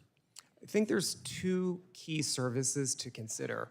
We have some experience with Medicaid long-term care and also hospice. These are two high-risk, high-touch services where it's extremely important that in-person assessments continue to take place. It's important to see a person in their environment, to observe their activities of daily living, and I think this is an area where we should really be cautious in waiving in-person assessments. Well, thank you. I just think it's important that we examine the data, preserve patient choice, and consider the impact of telehealth flexibilities, make sure that the data being collected today informs our decisions going forward. So thank you again to both of you and to the panel. I yield back, Mr. Chairman. Thank you. The ranking member yields back. The chair recognizes Mr. Griffith for 5 minutes for questions. Thank you, Mr. Chairman. If before we get started, I know you can keep the time going, but there's a gentleman here today who's a little bit younger than most of our people sitting in the witness row, and I was just wondering if somebody might want to introduce that person. Dr. Cunningham? Yes, I'd like to claim. This is my son, Benjamin. He's 14 years old, and he's here with his mom today. Very excited to be able to witness this testimony. Well, I think that's great. Some of my fondest memories were going, my mother was a school teacher, going to school the 2 weeks before school started, and she was setting up, and it's amazing what you can learn when, even if you're bored, I would say, even if you're bored, it's amazing what you can learn just being in the process. Now we'll get. He insisted on coming. He really wanted to great. be here. He's very excited. That's fabulous. That being said, let me get to my real questions, but I'm glad you're here today. Thank you for being here with us. Ms. Ashlock, I'm a Virginian as well. Can you please explain where your providers are located when you use telehealth services and why it's important that we continue to have these services in the Commonwealth of Virginia? My mental therapist, she was like maybe 45 minutes away from me, and this is right during COVID, and it was very hard to get an in-person appointment, so I chose telehealth, and I liked it. It's important that we do keep it. What about those people that are homebound, that can't get out? And another thing that I like about telehealth is that you can have someone join you. So my son that's in Texas, if I need him to join me, he can join me and listen in on my telehealth, in which that's important to me with multiple sclerosis, so that he understands where his mother is in with her MS. Yes, ma'am. And for those watching at home, she is from Newport News. I'm from the Salem area. That's about, I guess, about 3.5, 4 hours apart. And my district goes another 4 hours south and west. And we have a lot of commonalities in that we're having a hard time finding necessary people. In fact, one of my hospitals has an arrangement through Telehealth to provide mental health services with a doctor out of Charlottesville. And I think she exclusively works for that Korean healthcare system, but it reaches deep into Southwest Virginia, even though she's located in Charlottesville. I will say that I'm very proud to have been a part of telehealth and the telehealth movement before telehealth became cool. I was the house patron of, in 2015, I introduced the telestroke bill, and it became law in 2018. Very proud of that, and recognized early on that this was a way that we should go to get fast services to people, and also particularly in rural areas or underserved areas where you don't have all the specialties. That being said, Dr. Schwam, I believe it's been positive. I think your testimony indicates it's positive, but has the telestroke program been positive, and is there anything else we can do to expand upon telestroke? Thank you for your previous support and for that question. You know, I think it may not have been completely clear in some of our comments. Some of the work we're describing is hospital-to-hospital tele-capabilities, bringing specialists to patients who are hospitalized in a rural setting or in a community suburban hospital where they don't have access to expertise, or they might have a generalist neurologist but not an MS expert. The other big part of this is direct to home, direct to the consumer in their environment. So telestroke was life-changing and has become one of the most important and newest areas of development and growth within the stroke community. It's now a global paradigm for care delivery, and it makes perfect sense because if you're at point A and you're 3 hours away from point B and you're having a stroke, by the time you get to point B, your opportunity for treatment is over. Right. So in time-critical situations, there's no question. I think when you let me interrupt you because my time's running out, but so that folks back home can understand, there's I call it the magic drug, TPA, that will break up most strokes, but you have to have some testing done in order to make sure you don't have the kind that TPA is damaging to you. Correct. And you get that done, but you can do it while you're on your way to the hospital if somebody's able to assess what kind of stroke you've had, and most of the strokes TPA will help.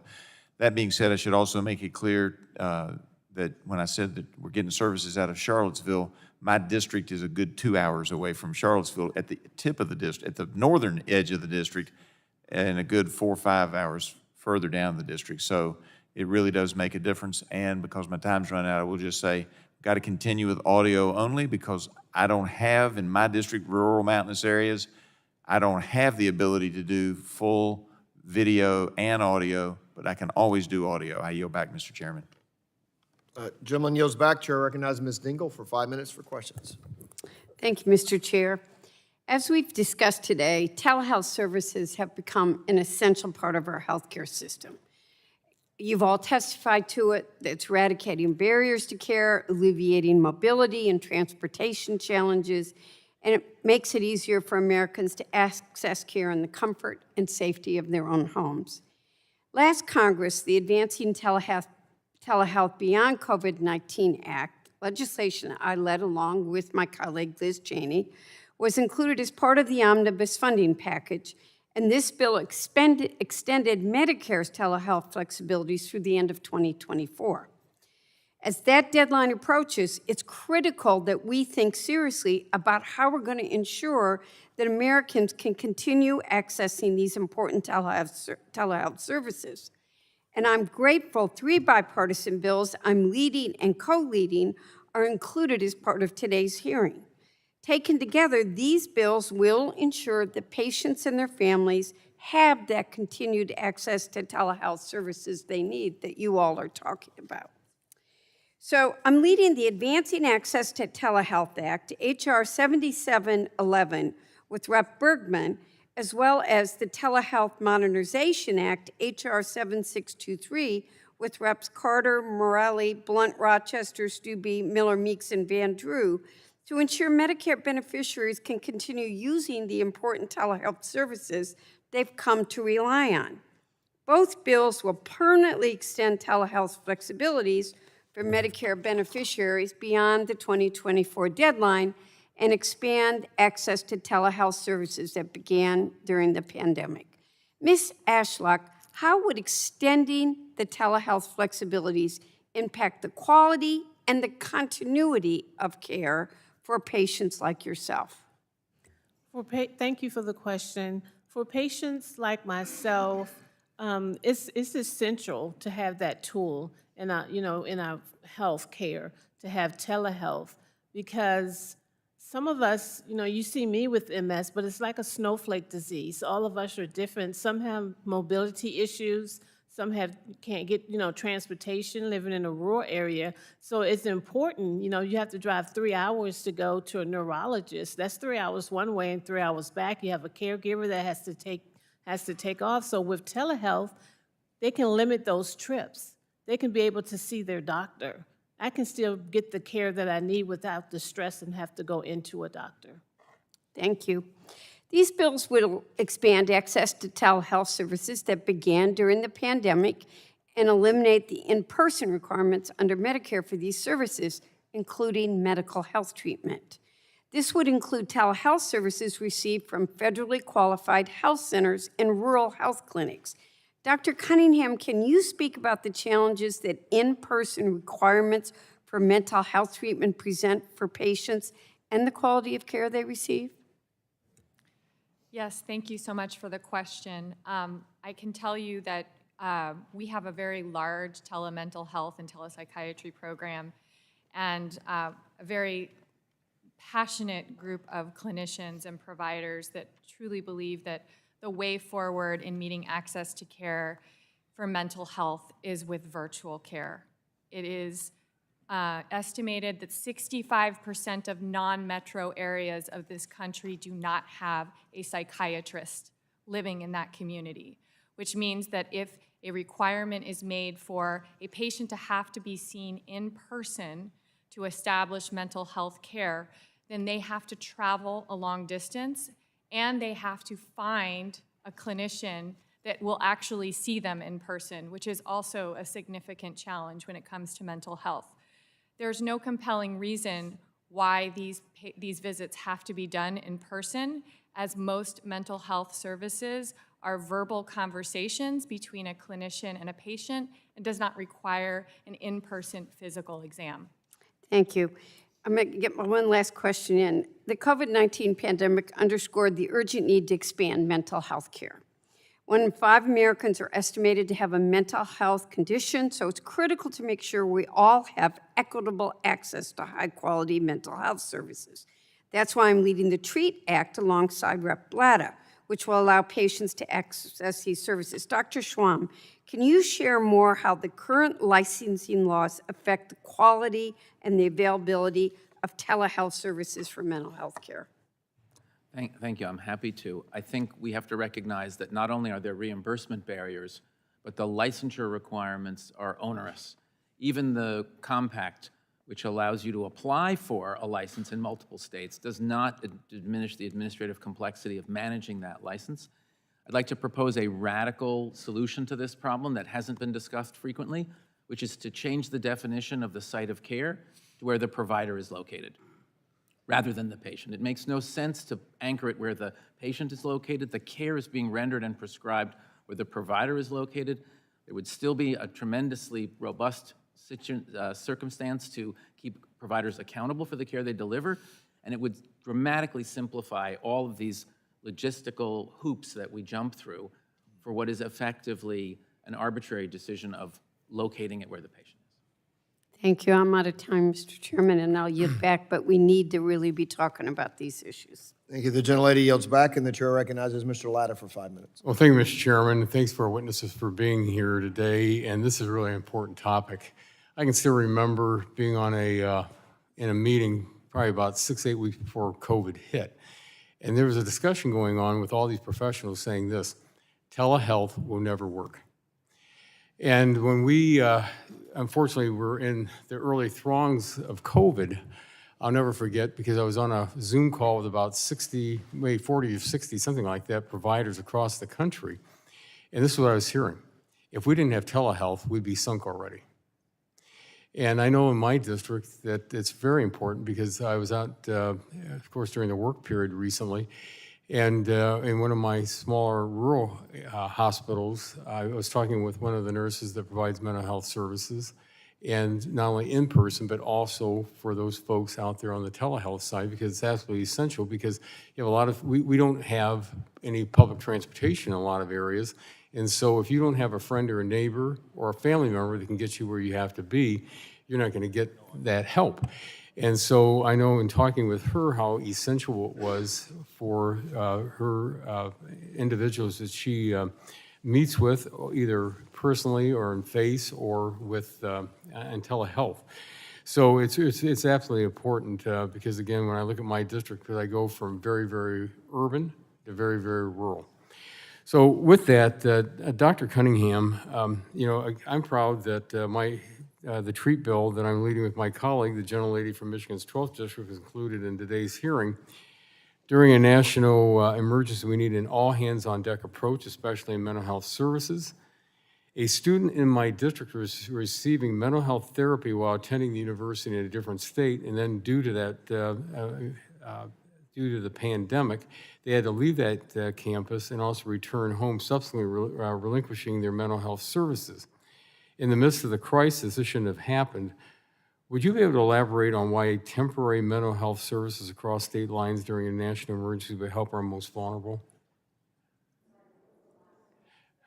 Yes, would you elaborate on why a temporary mental health services across state lines during a national emergency would help our most vulnerable?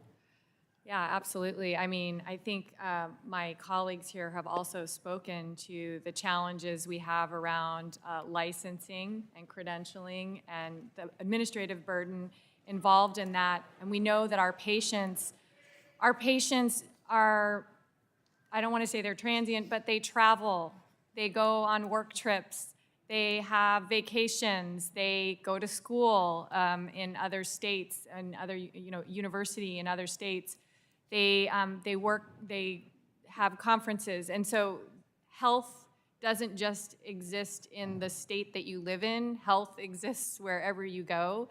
And so we need to be able to meet access to care where our patients are. So anything we can do to reduce the burden of being able to deliver care to our patients where they are and provide that consistency is greatly beneficial. Well, thank you. Dr. Marutra, prior to the pandemic, CMS restrictions prevented patients from engaging in telehealth visits from their home. And again, as I mentioned, my district goes from very, very urban to very, very rural.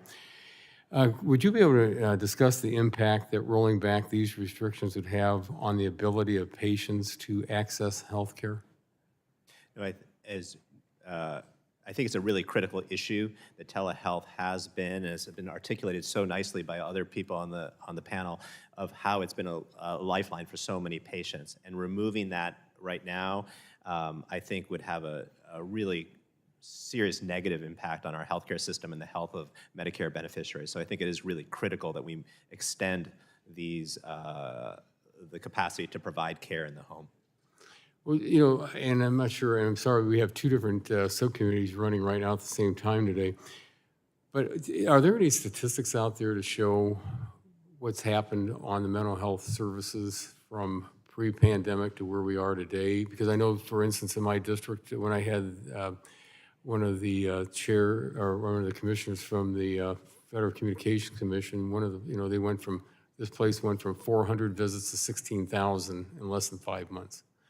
But are there any statistics out there? Yeah, I think that I really appreciate you really focusing in on mental health treatment, because if there is one clinical area where we've seen just a dramatic transformation, We're seeing anywhere from 40 to half of all visits still in the United States for mental health provided via telemedicine. It's really transformed how the average American is receiving mental health treatment. And so, and I think it really emphasizes where in that particular area, in the context of a terrible mental health crisis we're having in the United States, how telehealth has been so critical.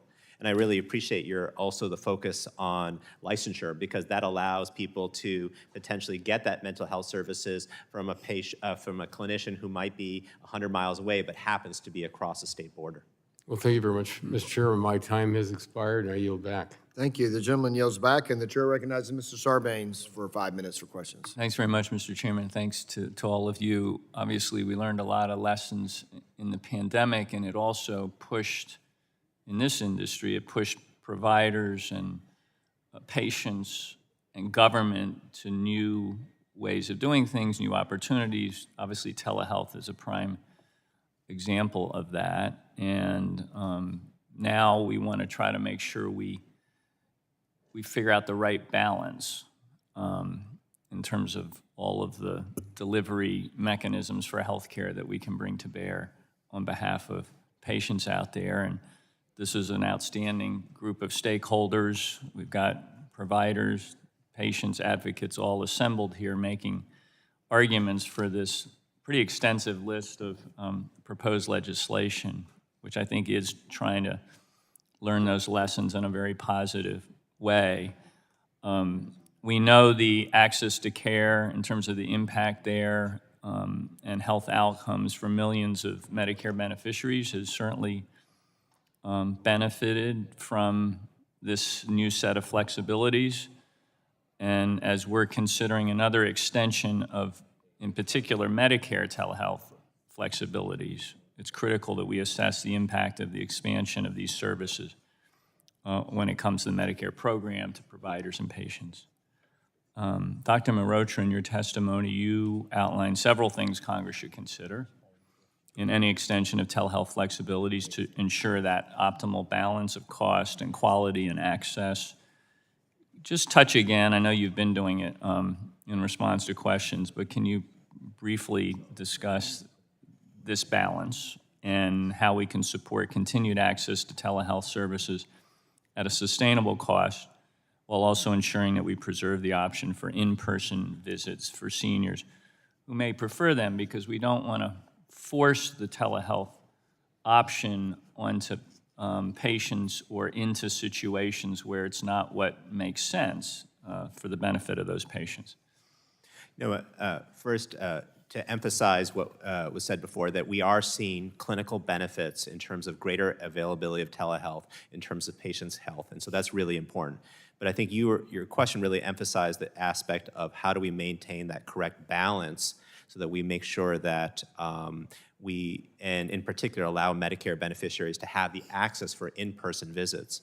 And one of the points that I like to emphasize is that this paying less for telehealth can help with that, because we don't want to create distortions in the market where we're encouraging clinicians to give up their physical practice because therefore they don't have to pay the rent, et cetera, to maintain that. And they can, so that's why one of the things I've been advocating for is paying less for telehealth visits to ensure that we don't create those distortions. Thank you. No matter what approach Congress decides to take in this matter, we have to include robust consumer protections for our seniors and make sure the telehealth policies are not used to undermine network adequacy standards. And this is a temptation, obviously, because telehealth, if it's not deployed well, can be used to cut corners in ways that negatively affect patients' health. So it's vital that seniors continue to have access to a full range of providers and have the ability to choose whether they seek in-person or virtual care. We don't want our seniors to be getting, again, pushed into a place that's actually working against their interests. Mr. Riccardi, can you briefly discuss the importance of maintaining network adequacy standards, especially in the Medicare Advantage program, where these impulses can get traction, and comment on how we can promote policies that protect choice of providers and care setting for our seniors. Yes, I like to remind myself that these broad flexibilities came about to protect older adults from illness. And now we have some time to fine-tune telehealth measures. I agree with Dr. Malhotra on the payment policy, that we have to make sure that we're not inadvertently steering people to care that is clearly unexamined at this point. In respect to Medicare Advantage, network adequacy standards are in place to ensure that beneficiaries have continued access to care. Plans are being paid, and we have to make sure that we don't allow telehealth companies to meet those standards and inadvertently erode access to in-person care. I think it's extremely important. Thanks very much. Appreciate it. I yield back. Gentleman yields back. The chair recognizes Dr. Bouchon for 5 minutes for questions. Thank you, Mr. Chairman. I was a heart surgeon before I was in Congress, so I've been following medicine since medical school, obviously, and I won't tell you when, but it's been a long time ago. Look, the COVID pandemic increased the rate of acceptance of telemedicine services. Everybody said it can't be done, right? And we've proven that it can be done.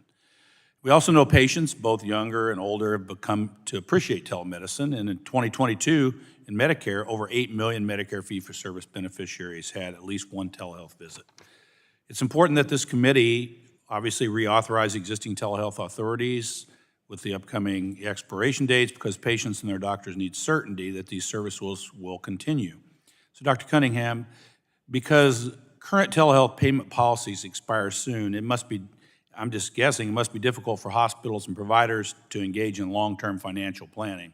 And that's a reality. Can you discuss the importance to your organization of having long-term, consistent payment policy? Yes, thank you so much for that question. That is actually one of the things that I think I'm hearing from the members here is, do we do an extension versus do we create permanency in the reimbursement? And when you do an extension, one of the things that you have to think about is, number one, patients aren't tracking on an extension. Okay, patients aren't thinking about an extension. Patients expect this model of care. It is a new standard of care.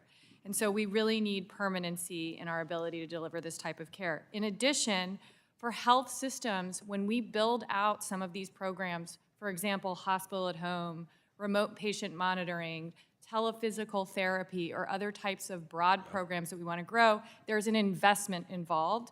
And when you have uncertainty as to whether or not there will be permanency and reimbursement, you are going to be hesitant to make the investment to build that out. Yep, I would thank you for that, because I was president of my medical group, and you know, when we didn't know the doc fix was coming for sure, you know, we had to make plans. I'm also excited, and you mentioned this, to some of the opportunities the committee has to build upon existing telehealth infrastructure and promote telehealth use in more areas in the practice of medicine. For example, H.R. 1406, which was considered by this subcommittee at a previous hearing, will allow seniors to receive critical cardiac and pulmonary rehab services virtually. It's my belief that these services, like these follow-up rehab services, even though they technically add a service provided by Medicare, create efficiencies in the program that can save money by reducing costly hospitalizations. It's not just in rehab. So Dr. Schwam, do you believe that in addition to patient benefits, which are clear, there are financial benefits to the system associated with the use of telehealth, and can you provide any examples? Yeah, I think it's a really important point, and thank you for emphasizing it. As I mentioned earlier, if health systems have uncertainty about the future of payment, they can't repurpose leases, they can't restructure how care teams are deployed, they can't even restructure how care is delivered within their network of their own hospitals. It doesn't make sense to have a specialist who goes idle 70% of the time because there aren't enough patients in that community to occupy them full time, to spend money on specialist after specialist after specialist. Now, I want to recognize and balance the need for ensuring access to care in person when in-person care is appropriate. But we learned from the pandemic, we got a tremendous amount of care delivered through telehealth in neurosurgery, orthopedics, neurology, not just in behavioral health. And we didn't see a crisis of secondary failures in care. We didn't see spikes in admission for misdiagnoses or for poor outcomes. So I think it's incredibly important for the health of the healthcare ecosystem that we modernize And, you know, we have a revolution coming with artificial intelligence that is going to reshape how we deliver care and may yield additional benefits that can further enhance the value of telehealth.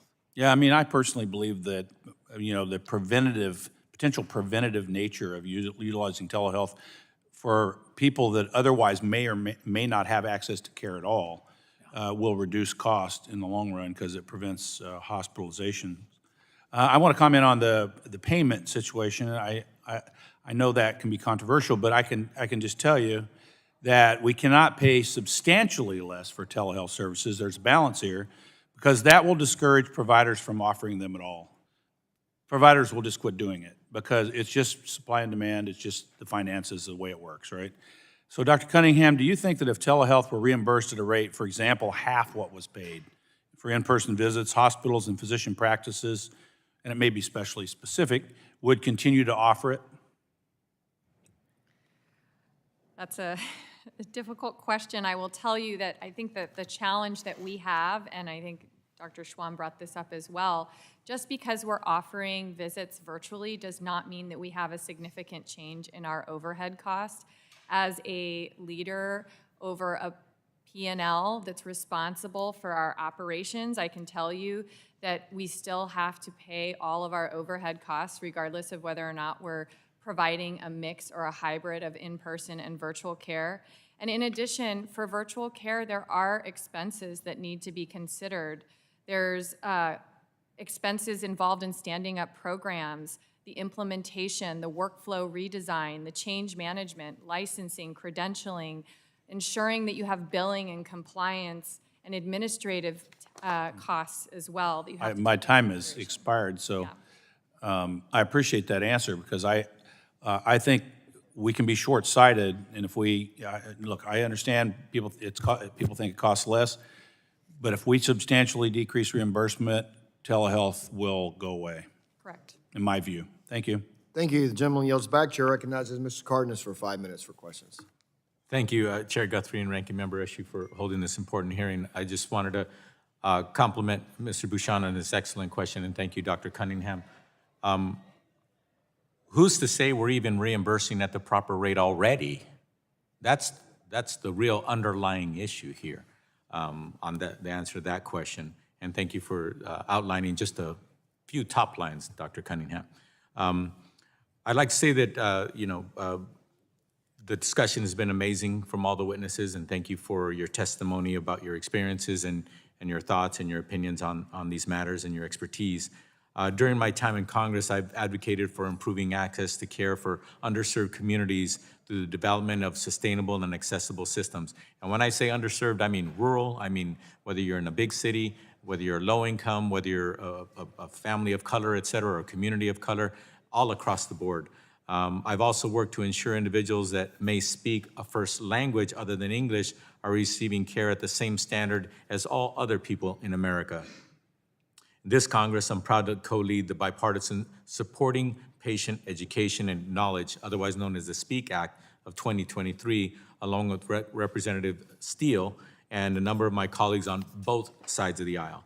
This bill would require HHS to create a task force with stakeholders dedicated to improving language access in healthcare for Americans with limited English proficiency.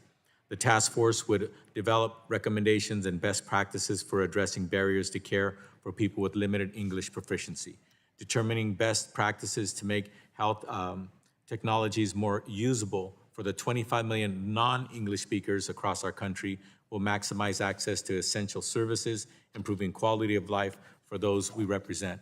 A 2023 report from Health and Human Services identified Hispanic beneficiaries, dually enrolled Medicaid beneficiaries, and those with disabilities to have highest use of telehealth in 2021. These trends in telehealth usage by populations that have historically struggled to access care highlight the importance of the work we're doing here. As Congress considers strategies to uphold the benefits of telehealth while ensuring quality and accessibility, it is important to understand the impact of telehealth services on underserved communities. As I said before, it's important that we protect all people in America, especially rural America, where in some cases someone may have to drive several hours just to see a regular physician, much less a specialist. Dr. Cunningham, Providence was among the first hospital systems to integrate telehealth on a larger scale, and you mentioned in your testimony that it has become an integrated part of your care delivery system. Can you elaborate on the impact telehealth services had on your ability to provide care to underserved populations versus what it looked like prior to these flexibilities? Thank you very much for the question. I would say that we had early experience prior to the pandemic with our telestroke program, which does provide reimbursement for those services. And I gave the example of being able to reach 30 critical access hospitals and 42 non-Providence hospitals in small communities across 7 states by having this innovative care delivery program. Since the pandemic, we've been able to expand other specialty services in a similar fashion across large geographies. I spoke to mostly hospital-based services. We have tele-ICU, tele-infectious disease, telepsychiatry, where we're reaching underserved communities, smaller facilities, or smaller community hospitals, and we're extending expertise out. And it is extremely impactful and very important for patient flow, for patient care, for patient satisfaction, and keeping patients in the communities. And Providence has provided care for both rural and urban communities as well? Correct. We provide all the way from the largest urban centers in Los Angeles to small critical access hospitals with 15 beds. Thank you. I don't own stock in Providence, or I have no financial interest in Providence, but I just got to say, you are doing an amazing job in my community as one of the biggest hospitals in my community, and that's where my wife Norma and I have chosen to have the care of our children and also the delivery of our children as well. So thank you for what a wonderful job you've done, and they're all healthy and well. Thank you. Many thanks. I yield back. Gentleman yields back, and the chair recognizes Mr. Carter for 5 minutes. Thank you, Mr. Chairman, and thank all of you for being here. This is extremely important.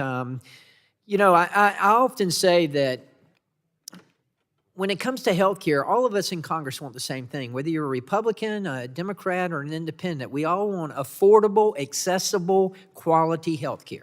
I mean, there's no difference between any party or anyone up here. We all want to have that, and that's why I consider telehealth to be one of the great benefits of our healthcare system. And I think we all realized that during the pandemic.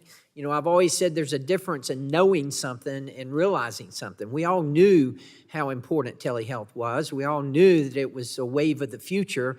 And then all of a sudden during the pandemic, it became the wave. I mean, it was no longer a wave. It was an integral part of our healthcare system, and it now is an integral part of our healthcare system. And it's very important, particularly for people like me who represent a district that has a lot of rural community in it. I represent the entire coast of Georgia, but I also represent a lot of South Georgia, and there's a lot of rural area in South Georgia, and it's very important. It also helps addressing the healthcare shortage that we have, the provider shortage. The benefits go on and on about telehealth, and that's why we expanded the Medicare telehealth flexibilities during the pandemic, and now they're set to expire at the end of this year, and that's why, along with my good friend from Delaware, Representative Lisa Blunt Rochester, who I've worked very closely with on this committee, and I'm going to miss very, very much when she goes over to the Senate, but we've introduced the Telehealth Modernization Act, and that would, of course, make these flexibilities permanent, and it needs to be passed, and I thank all of you for being here. I want to start with Ms. Ashlock. I want to ask you a question. What would happen in your healthcare situation if Medicare stopped covering telehealth and these flexibilities expired? What kind of impact would that have? Thank you for the question.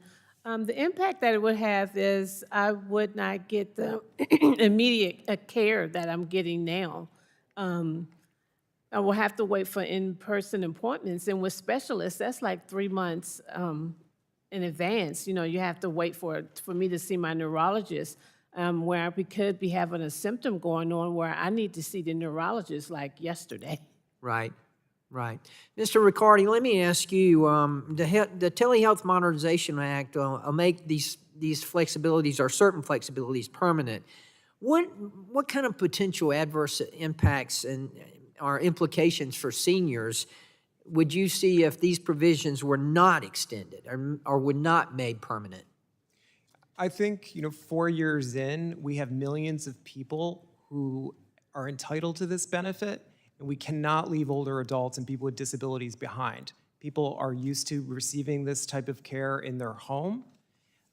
They're also able to live in different areas, whether it's urban, suburban, or rural. I think it's extremely important that we keep these core aspects of the benefit.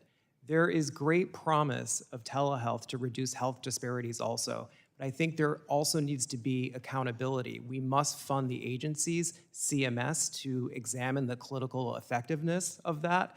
So we'll know what services are high value, high impact, and can ensure quality outcomes. Thank you for that. Very quickly, with the little time that I have left, I want to talk about the audio-only coverage. Dr. Cunningham, if we increase accessibility, and particularly in rural communities that have limited or no broadband at all, and there are those out there, there are some in my district, I hate to say, but there are. Does this provide an optional or additional option for many older adults who struggle with the technology?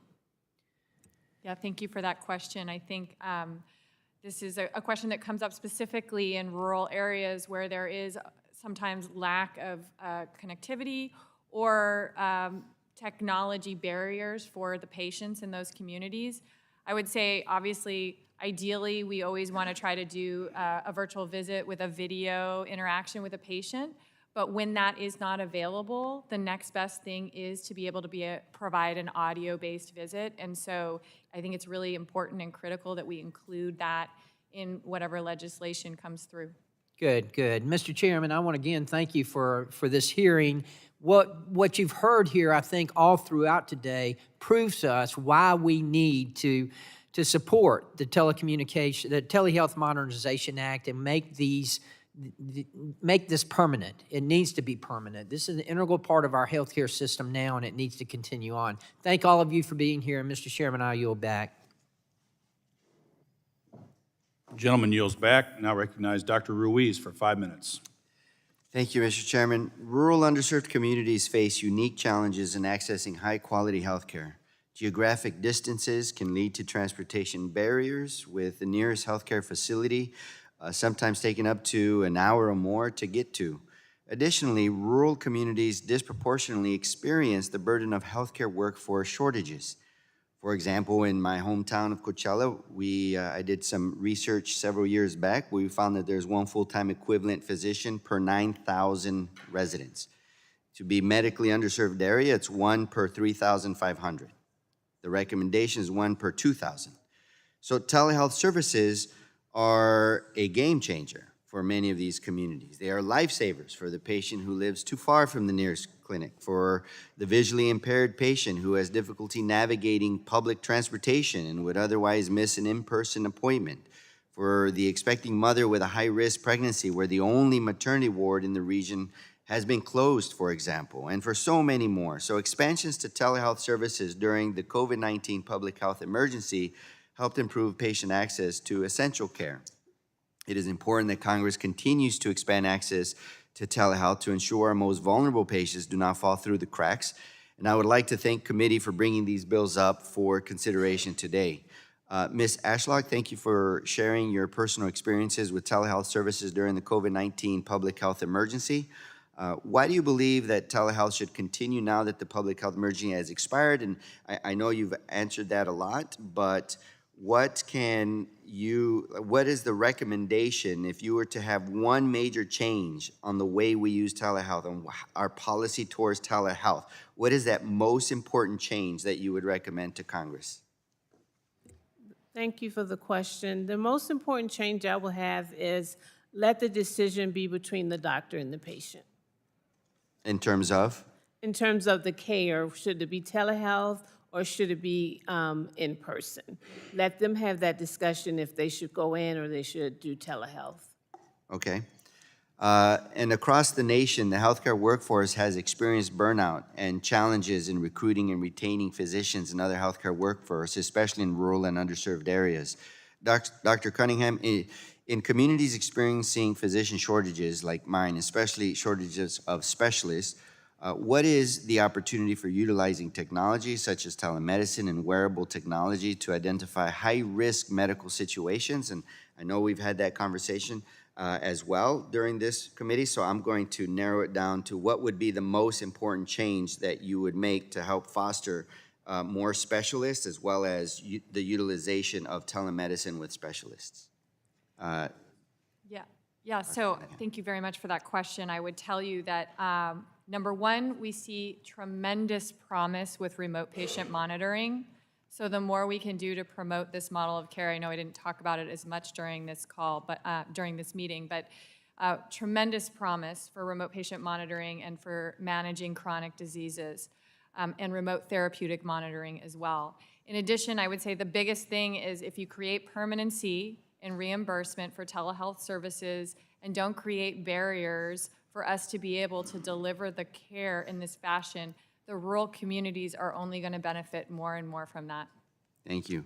And while it is important to ensure access to telehealth services, we must not forget the importance of also ensuring access to affordable, reliable broadband internet access. And without reliable broadband and access to the required technology, telehealth doesn't work. Dr. Schwam, what can be done to overcome technological barriers to accessing and providing telehealth services, and what is the #1 recommendation you give?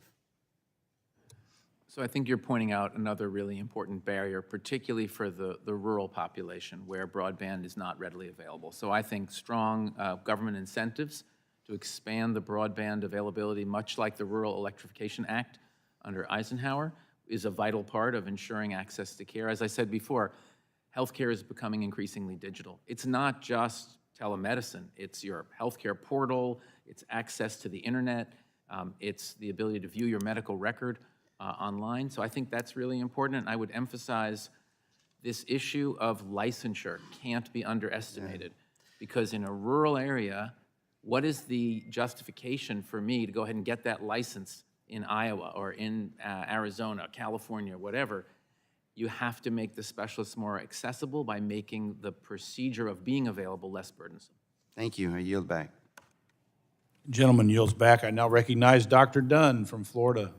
5 minutes. Thank you very much, Mr. Chairman, for holding this hearing and to discuss the future of telehealth policy in the United States. Many lessons were learned as we adapted to the SARS-CoV-2 pandemic, and as a result, many innovations were introduced. I think it's incumbent upon us to assess the effectiveness of these new policies, determine which were effective, and decide how to promote those policies where it makes sense for the taxpayer, the patient, and the providers.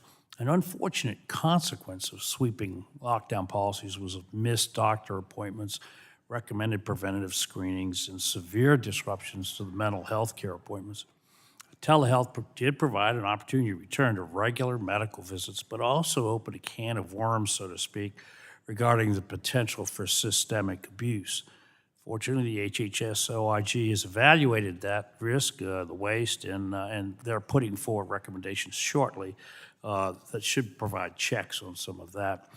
It's apparent that many of the proposals before us are going to need offsets to be viable for House passage, but there is robust support for permanent extensions.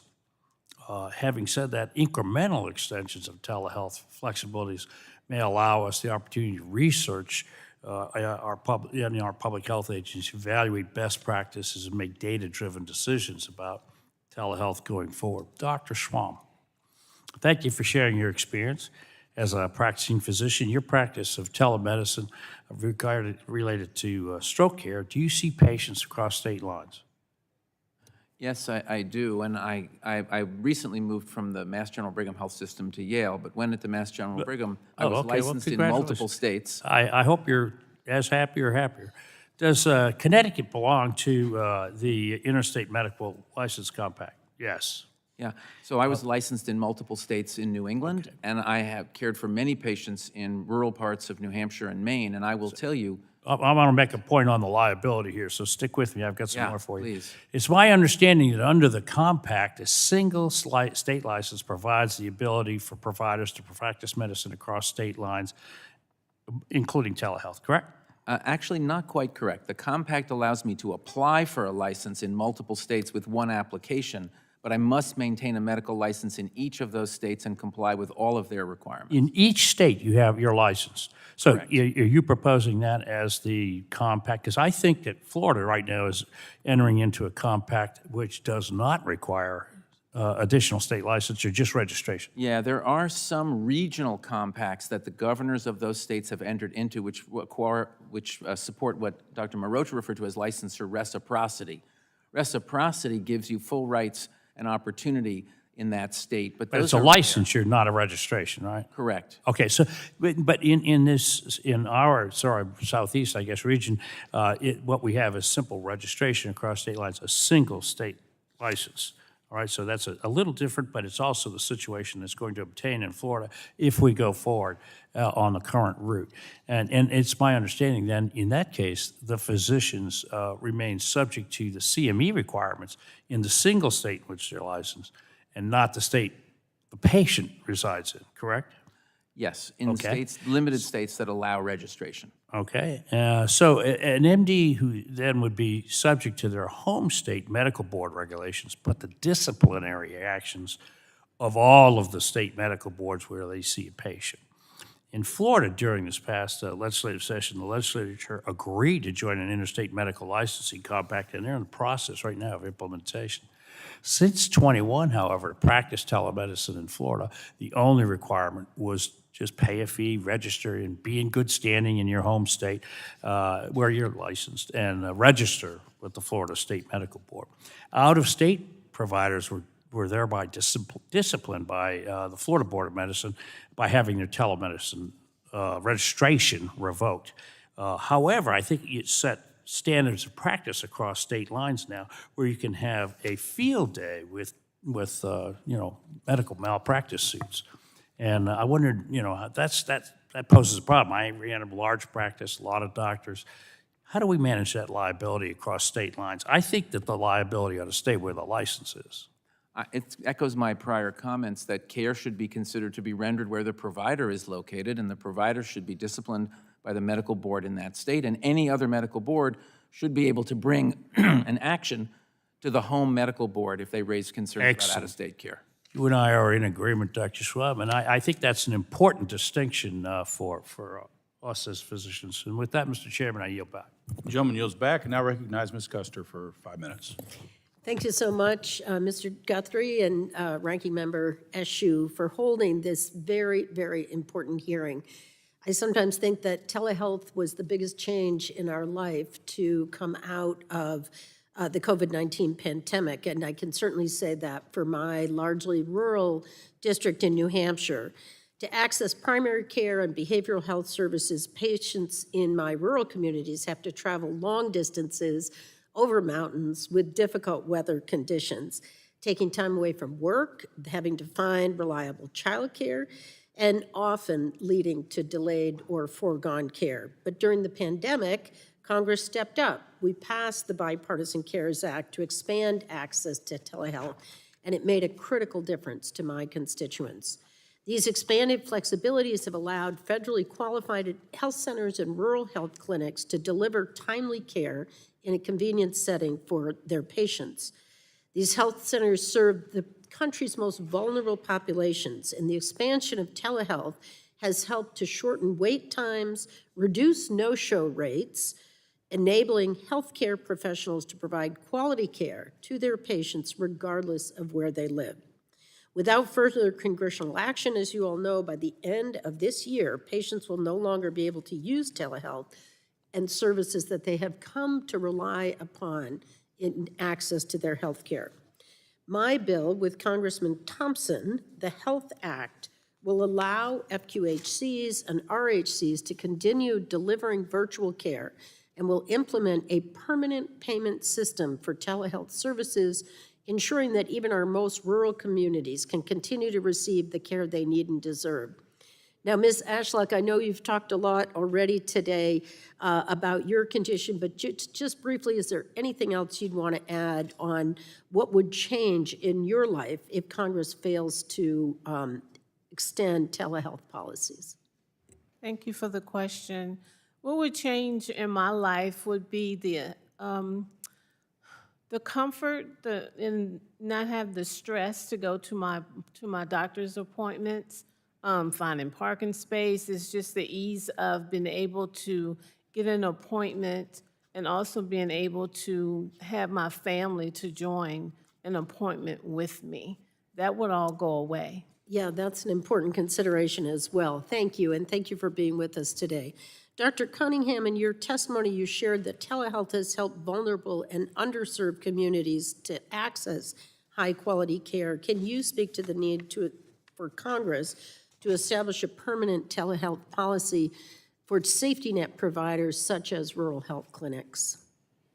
Yeah, thank you for the question. That's such an important issue. At Providence, we have, like I said, we provide services to 30 critical access hospitals, and we have 14 rural health clinics in our health system. And these are some of the most underserved patient populations. They don't have enough healthcare providers in their geographies, and they don't have enough volume, sufficient volume, a lot of times, to support a permanent specialist living in that community. So the only way that they can access care is through virtual care. So it is really, really critical that we continue to support providing these services in those communities, as it is a lifeline. Absolutely, and that's certainly true in my district. So there's one other issue that this committee grapples with in a different subcommittee, in the telecommunications subcommittee, but the issues overlap here, which is access to quality, affordable broadband communication. I've heard from some of my colleagues who are concerned about the quality of audio-only visits. And I do want to say about audio-only visits, this is a personal experience from myself. I was skeptical at first, but in the aftermath of January 6th, I was dealing with some post-traumatic stress issues myself from being one of the last members to be evacuated safely from our chamber. And I had the benefit of our employee health services and an audio-only therapist who was outstanding and helped me to get through those several months from night terrors and everything else that was going on in my life. And so I've changed my view on audio-only, and particularly for people who don't have access to video, I think it's a critical consideration for us to take into account. But just access to quality broadband internet is a significant barrier to video telehealth accessibility. And I just want to remind my colleagues that programs like the Affordability Connectivity Program, what we refer to fondly as ACP, helps to close that gap. This critical program has helped over 40,000 Granite Staters in my district access reliable, affordable internet.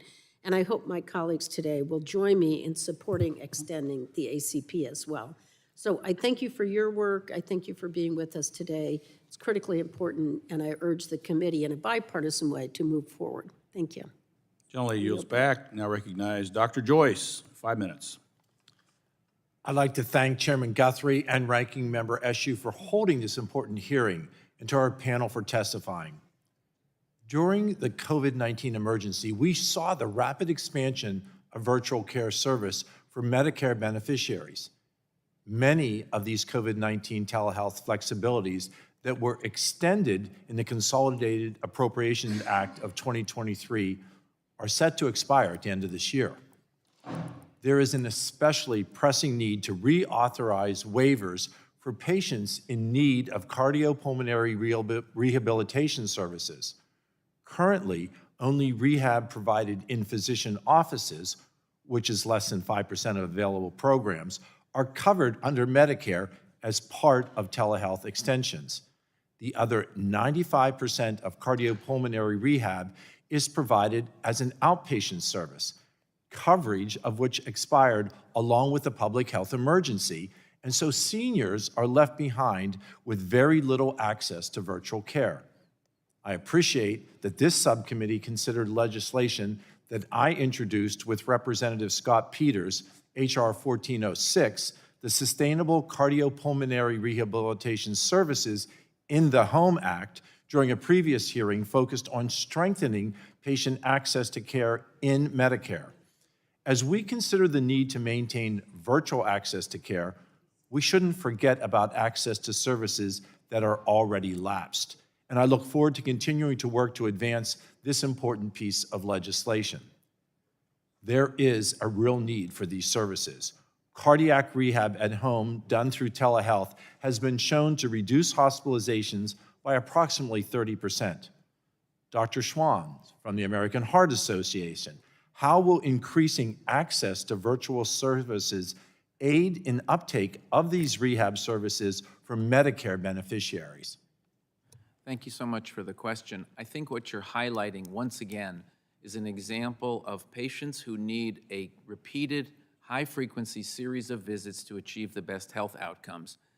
In those circumstances, the burden is disproportionately placed on those patients, particularly elder Americans who've had a stroke, an MS flare, a recent heart attack, and so the ability to provide services in the home with qualified, supervised individuals increases the access to the care.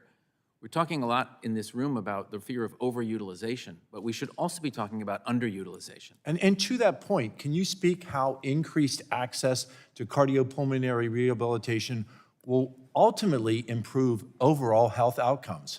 We know that cardiac rehab helps to prevent relapses and repeat hospitalizations after acute events. Let's stay on that. So you say, and please repeat for this hearing, that there will be fewer rehospitalizations because of cardiopulmonary rehabilitation done virtually.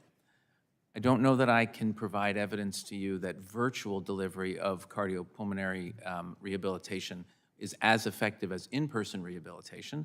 I would have to check on that for you, but I can tell you it's way better than nothing, which is right now what most Americans who have a heart attack experience. As we look at increased impact on Medicare and the resources, do you feel that the addition of extending the cardiopulmonary rehabilitation will ultimately allow cost savings to the Medicare system? I do, I'll make a slight analogy. My car gets better health care than I do. It tells me when it's running low on gas, it tells me when the engine needs to be serviced, it tells me when I need a new spark plug. That happens for me as a person when I'm on the side of the road with steam coming out of my engine. I have a heart attack. Well, then can telehealth be that vehicle? Can telehealth allow that vehicle to give us the warnings? Move away from random episodic events of care to more of a continuous embrace of our patients, ensuring they adhere to our evidence-based therapies will ultimately lower costs. Do you feel, Dr. Schwam, that payment stability of permanent Medicare coverage affect healthcare practitioners looking to build more on comprehensive telehealth services? I've said it before, and I would reinforce that with an exclamation point. It's certainty of reimbursement that will drive innovation and adoption. And I think American patients, I think our constituents realize that innovation is the cornerstone of American healthcare, and telehealth services are part of that innovation that Americans seek. Thank you. I think this virtual access is necessary because we do not have enough cardiac rehab centers, about 1 center per 100,000 adults. Improving access to this care will ultimately lead to better health outcomes and reduce costs to the Medicare system through reduced hospitalizations and reduced emergency visits. Mr. Chairman, I ask unanimous consent to include this letter from the American Association of Cardiovascular and Pulmonary Rehabilitation for the record. And thank you, and I yield. The gentleman yields. Recognize Ms. Kelly. 5 minutes.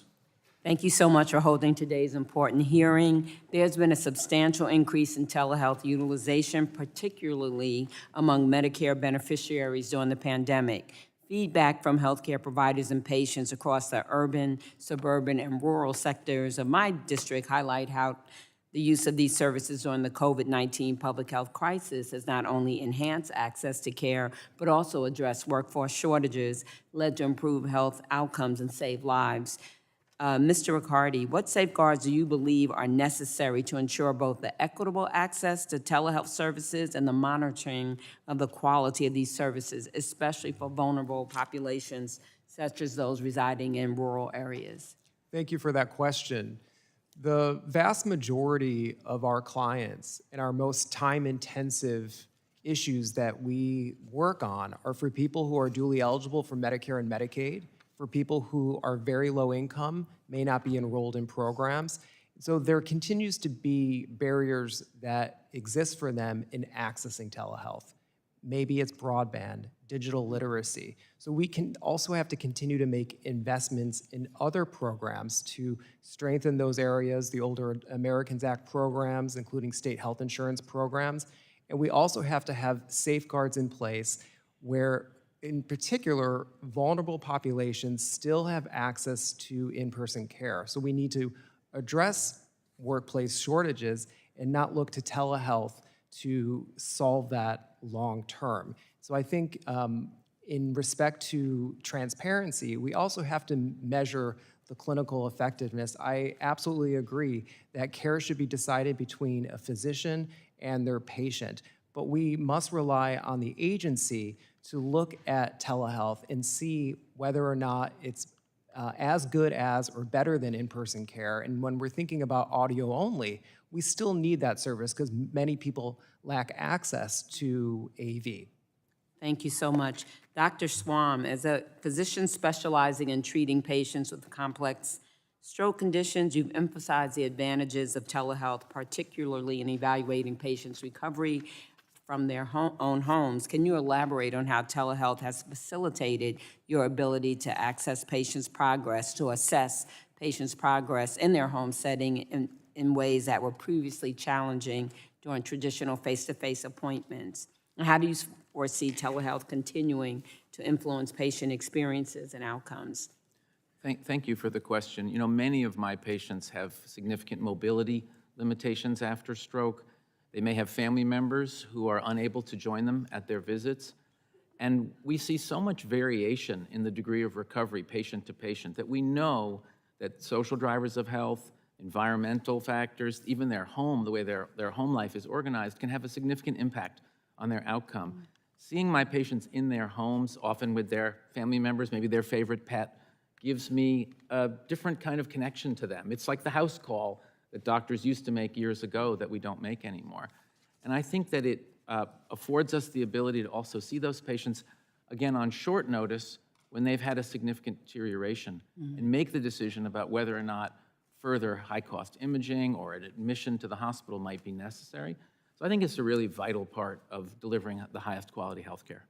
Thank you so much. Dr. I'm going to say Mehrotra? Okay. Telehealth offers solutions to workforce shortages and flexibility for providers, but concerns about fraud and abuse persist. How can legislation strike a balance between the benefits of extending telehealth access and implementing measures to counteract fraud, abuse, and improper utilization? Right. I think it's important to first emphasize that while we should be very, very cognizant of fraud and abuse, I don't want to exaggerate its impact. It hasn't been a major issue with telehealth. But I do think it is important to address, and I think giving Medicare the flexibility to require or put in regulations to address fraud and abuse, the one that I have been enthusiastic about is given some concerns of small number of clinicians who are inappropriately ordering high-cost tests, it may be appropriate for certain tests to require an in-person visit to address that. Thank you so much, and I will yield back. Gentlelady yields back. Recognize Ms. Harshbarger for 5 minutes. Thank you, Mr. Chairman, and thank you for being here today. Excuse my voice, it's allergy season, but I'm a pharmacist and I'm working on fixing myself. We'll start with Dr. Cunningham. Prior to 2020, providers like physical therapists, occupational therapists, speech-language pathologists, they weren't authorized to provide telehealth care to Medicare patients. The expanded Telehealth Access Act that I introduced with Rep. Cheryl Blunt Rochester and other members addresses this issue and allows PTs, OTs, and others to permanently provide telehealth services in Medicare.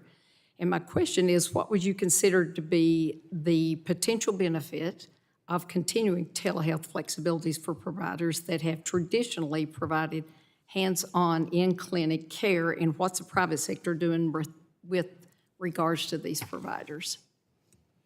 Thank you so much for the question. Actually, we just launched a telephysical therapy program at Providence, and part of the reason we did that is because we did not have enough brick and mortar facilities to accommodate the need, and we don't have, it's very capital intensive to build these types of facilities out.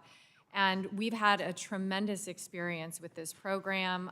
We're planning to scale it across the organization. It's a collaboration between our on-site physical therapists and a vendor that we work with that provides the telephysical therapy in the home for the patients.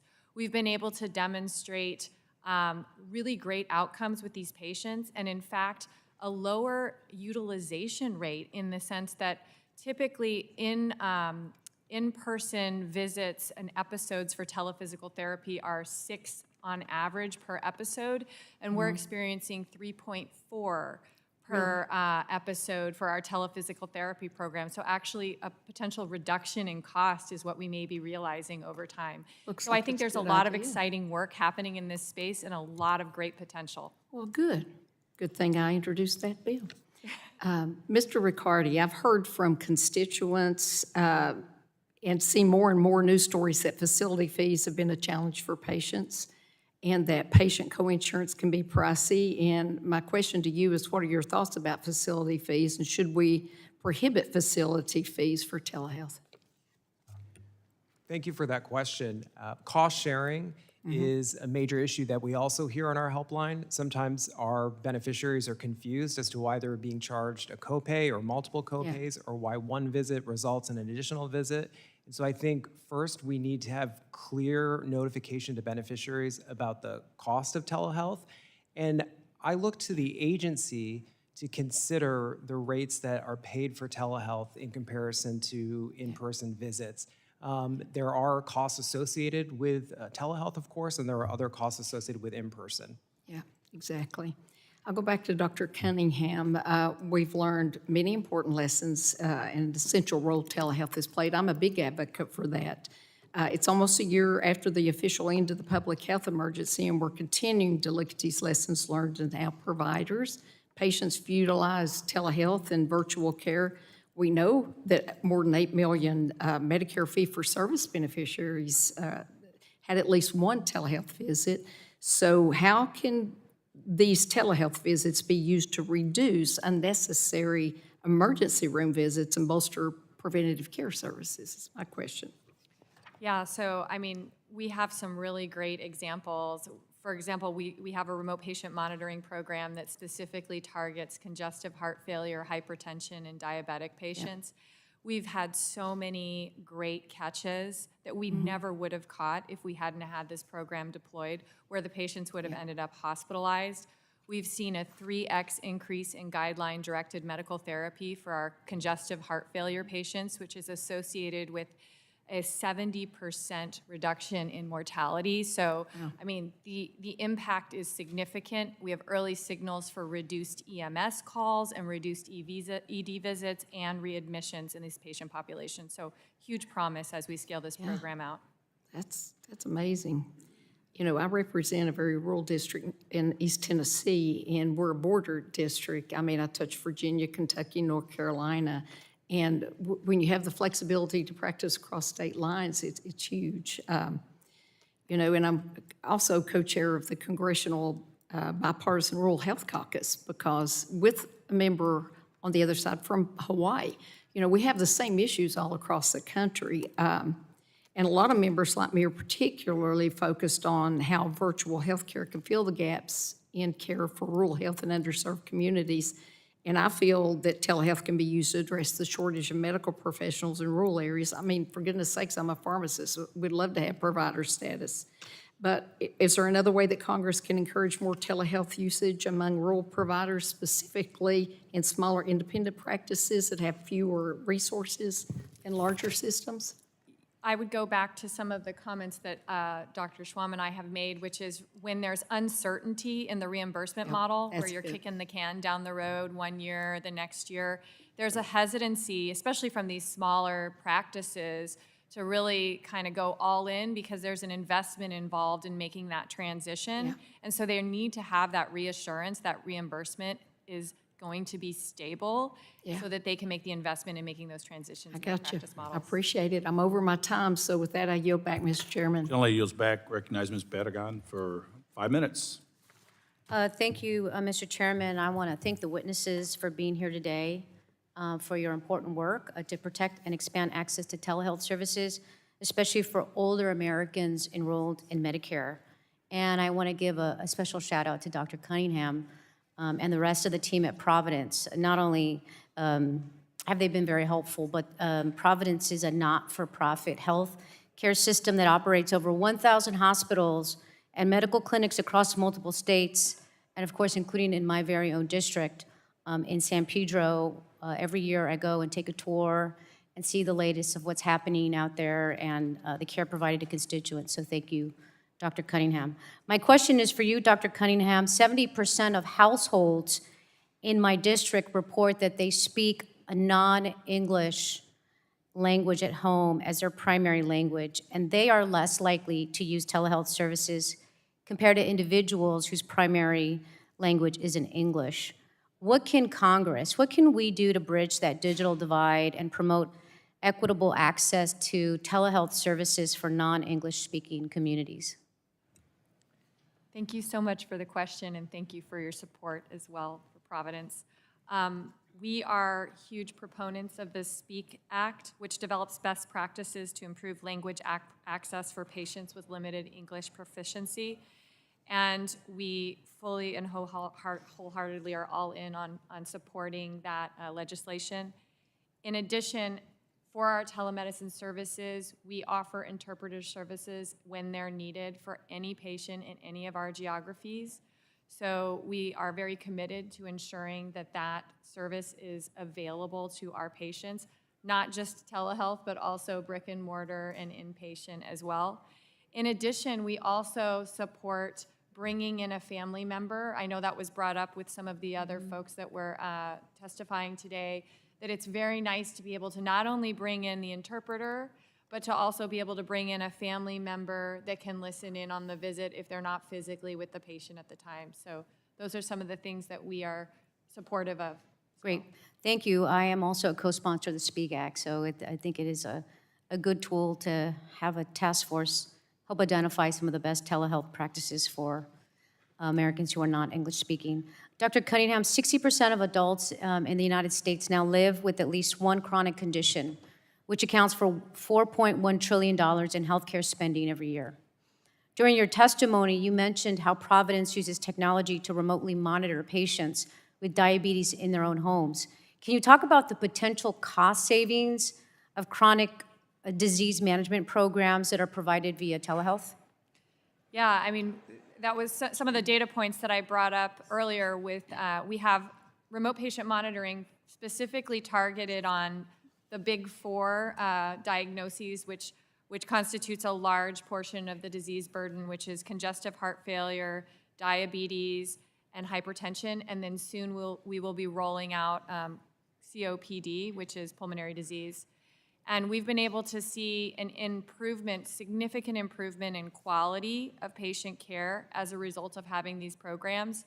The average blood glucose of our diabetic patients has gone down significantly. As also with the hypertension cohorts, we've seen a significant reduction in the blood pressure, average blood pressure for those patients, and increase in guideline-directed medical therapy for our congestive heart failure patients, which is directly correlated with all-cause mortality. If you can get those patients in good control, you can reduce their morbidity and their mortality. The same thing goes with, specifically with diabetic patients. If you get their glucose in good control, your risk of having long-term complications with diabetes goes down.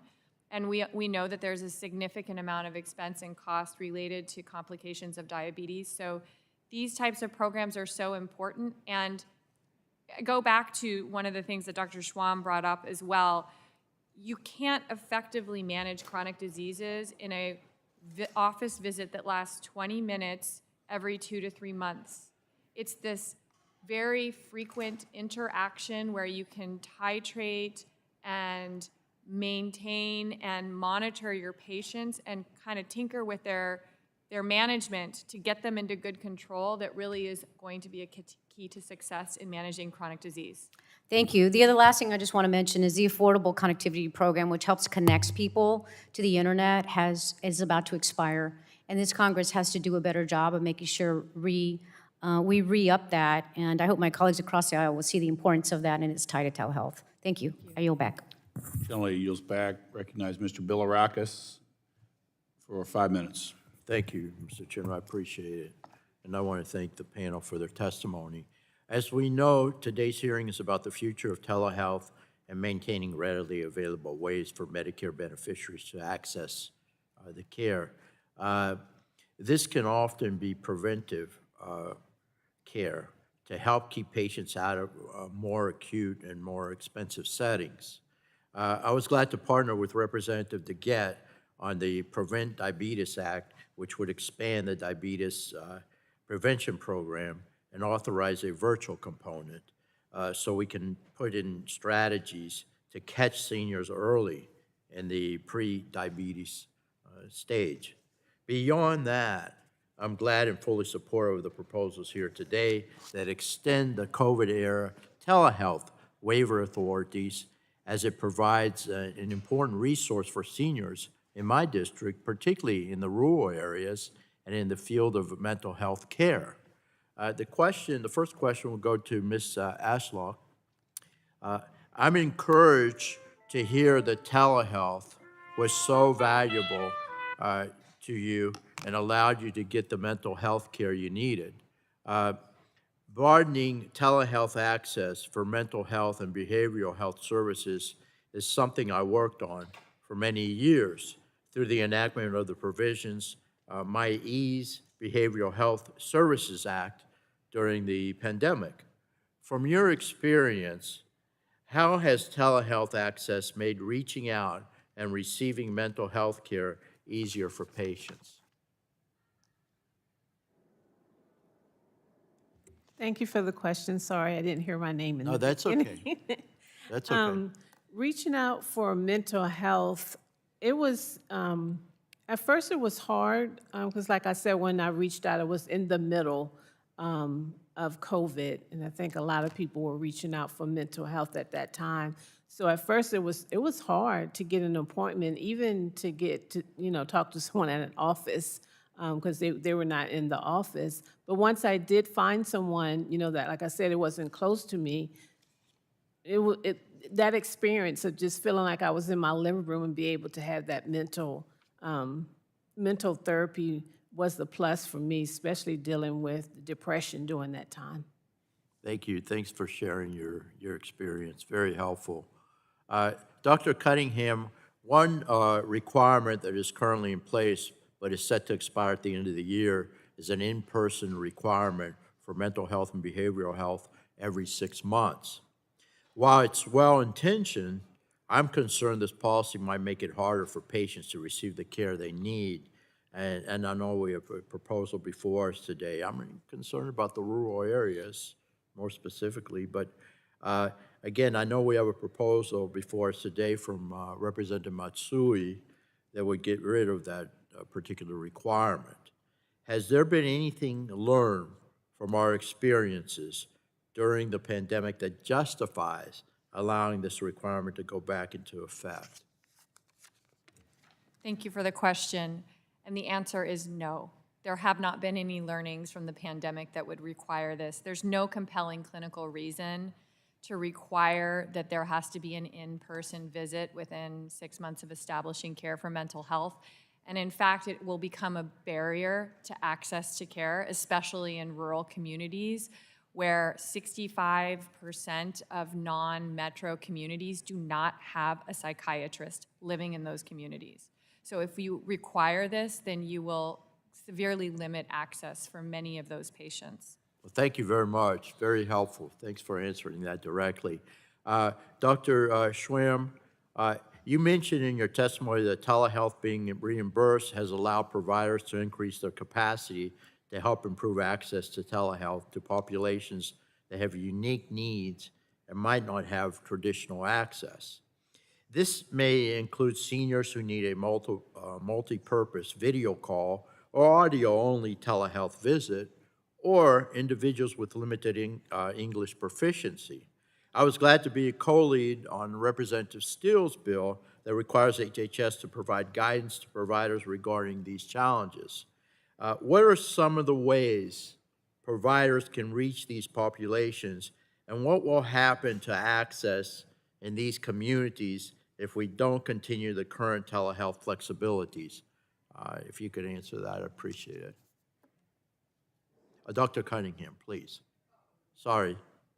Sorry, you. I'm sorry, I Dr. apologize. Schwam. Dr. Cunningham. It's extremely important for us to continue to have the benefit of being able to provide virtual care services, to provide capabilities for patients to be transported where they need to go, and to continue to support the legislation moving on. Yeah, well, thank you very much. I think it would be devastating. I've talked to my constituents, and they really benefit, particularly for behavioral health services. But absolutely. Yes, thank you so much. Appreciate it. I yield back, Mr. The gentleman yields back. Recognize Dr. Schreier, 5 minutes.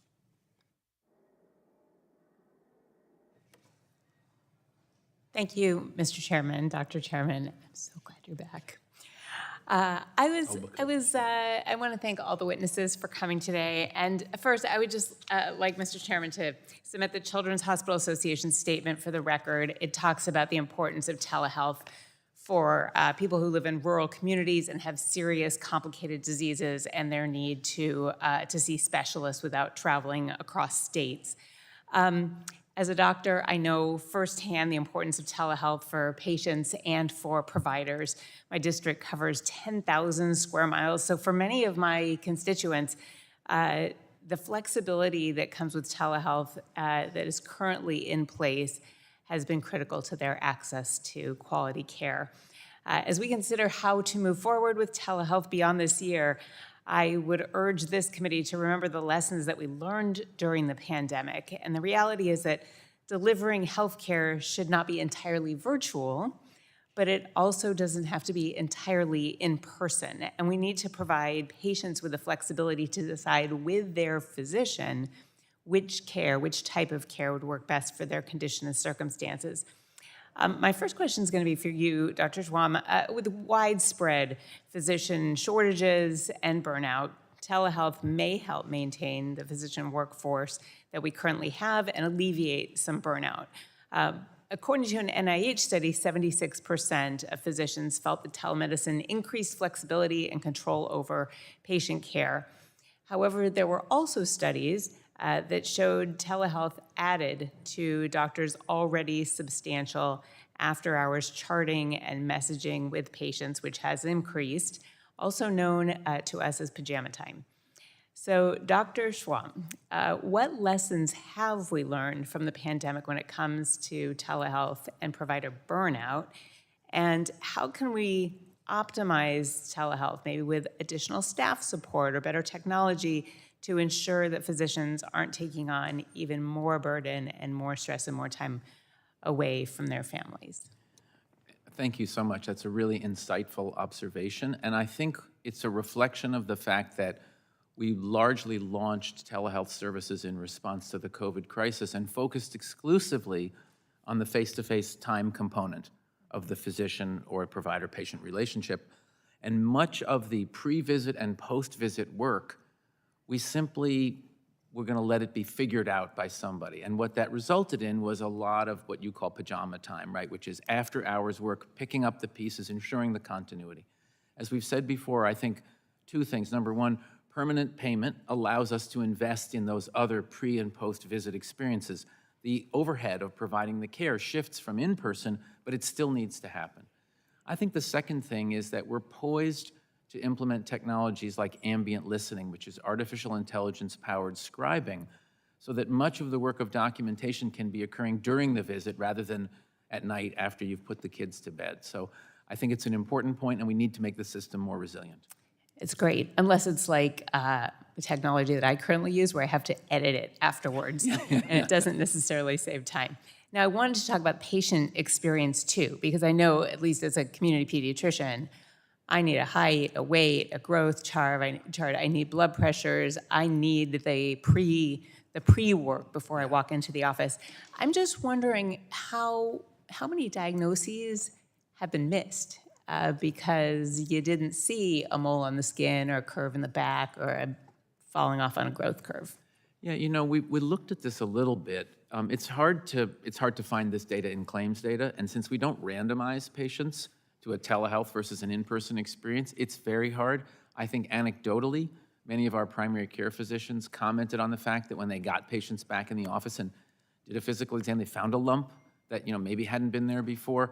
But that was, quite frankly, true in person as well. And as we've heard over and over again, so many patients don't get access to care currently that, yes, we might miss some things, but in comparison to what? In comparison to perfect in-person care, for sure, but in comparison to reality, I think we're more likely to pick up signs and symptoms because we're actually interacting with the patients. Thank you. That is very helpful. I wanted to just note a quick experience that I had about the balance of telehealth and in-person visits. My first visit with a physician recently was a telehealth visit, but I wanted the second visit to be in person. When I called to arrange that appointment, granted I have a difficult schedule, but it was difficult for both. The wait for a virtual appointment was about a month, and the wait for an in-person was about 3.5 months. And so I'm wondering if that is a common scenario with my 8 seconds left, and how clinics should be balancing this to meet doctors' needs and patient needs. Yeah, again, I think if we have a runway where we know what we're going to get paid and that we're going to get paid, we can start to balance the availability of these various services. We can try to decant the simpler follow-ups that don't require an in-person visit so that we can create more availability in the in-person space. We can also count on having the in-person space because unless we have a permanent roadmap, we have to balance, we have to pay for both the telehealth space and the in-person space, and we end up spending more money. That's right. Great points. Thank you. I yield back. Thanks. The gentlelady goes back. The chair recognizes Mr. Hudson for 5 minutes for questions. Thank you very much, Mr. Chairman. Thank you for hosting this timely hearing. Thank you to all the witnesses for your great testimony and insight on the importance and the benefits of telehealth. While the COVID pandemic was a terrible, drawn-out experience for this country, it's safe to say there were a few silver linings, including the expanded use of telehealth. And I think we saw before COVID, some providers were hesitant to use it. Some patients probably were concerned about how it would work and whether they could use it. But I think during the pandemic, we all became very comfortable doing a lot of things online and in online settings like that. And so with the expansion of telehealth during this public health emergency, there's no doubt, without the expansion, there'd be thousands more health issues that would have gone unnoticed, undetected, unaddressed, especially in the area of mental health. I think that's an area where there's a lot of potential growth. I represent a rural district in North Carolina, and I've heard dozens of seniors tell me stories of having trouble. They're having long drive times to go for a specialty evaluation or diagnosis. I've heard from providers who are struggling with workforce challenges and shortages. And I've heard how we use this new ability with telehealth to treat and diagnose at a faster and more efficient rate. With that being said, patient access and exceptional care is my #1 priority. So when we evaluate, analyze, and look to reauthorize or expanded access to telehealth, we must ensure there are proper guardrails in place to protect patients. For example, I'm concerned if, say, a dentist were to bill for routine cleaning via telehealth and getting reimbursed at the same rate as an on-person visit. That, to me, might be a little questionable. So I would ask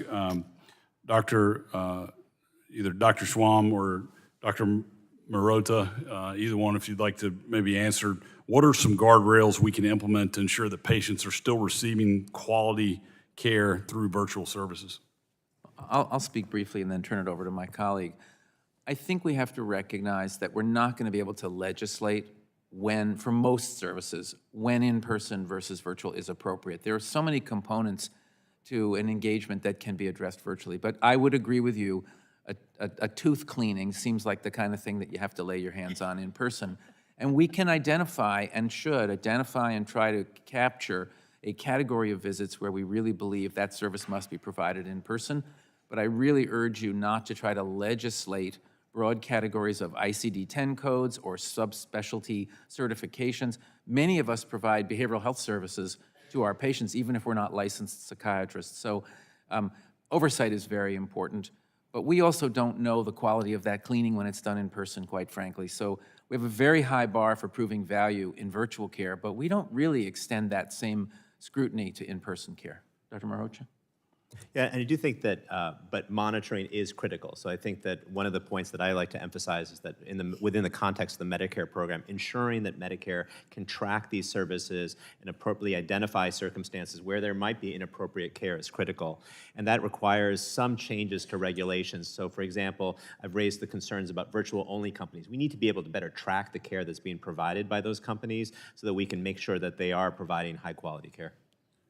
Okay, I appreciate that from both, feedback from both, but Dr. Schwam, it sounds like you're saying we shouldn't look at different reimbursement levels for certain procedures. You know, is there a case where you should get, you know, maybe 100% reimbursement for an in-person procedure or visit, but less than that if it's a virtual? I mean, this is a thorny issue. I think it's come up a couple of times in this conversation. If you price it too low, you will discourage utilization because providers simply can't take a 50% pay cut when they could be seeing an in-person patient at full rates. Remember, we have unmet demand. My office could be filled from now till the cows come home with patients.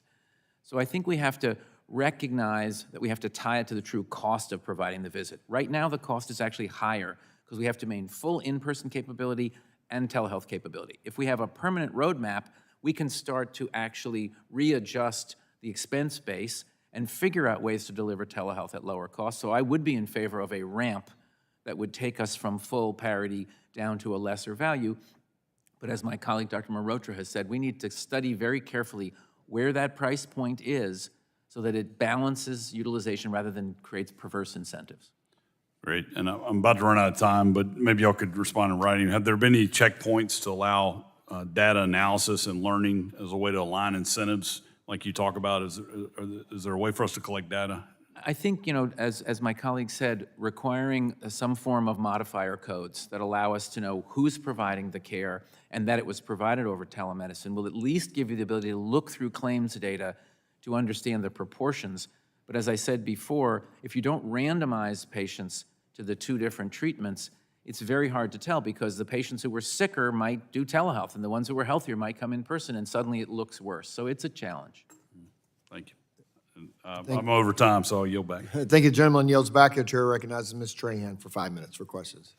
Thank you to the chair and the ranking member and to our witnesses here today.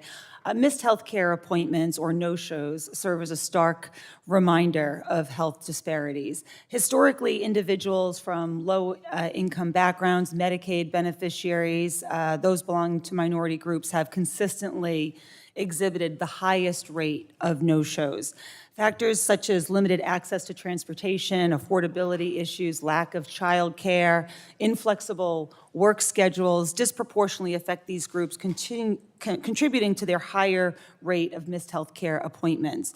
Now, while the COVID pandemic was undeniably devastating on numerous accounts, it also catalyzed some positive changes to the way we deliver care, including expanded telehealth flexibilities for patients.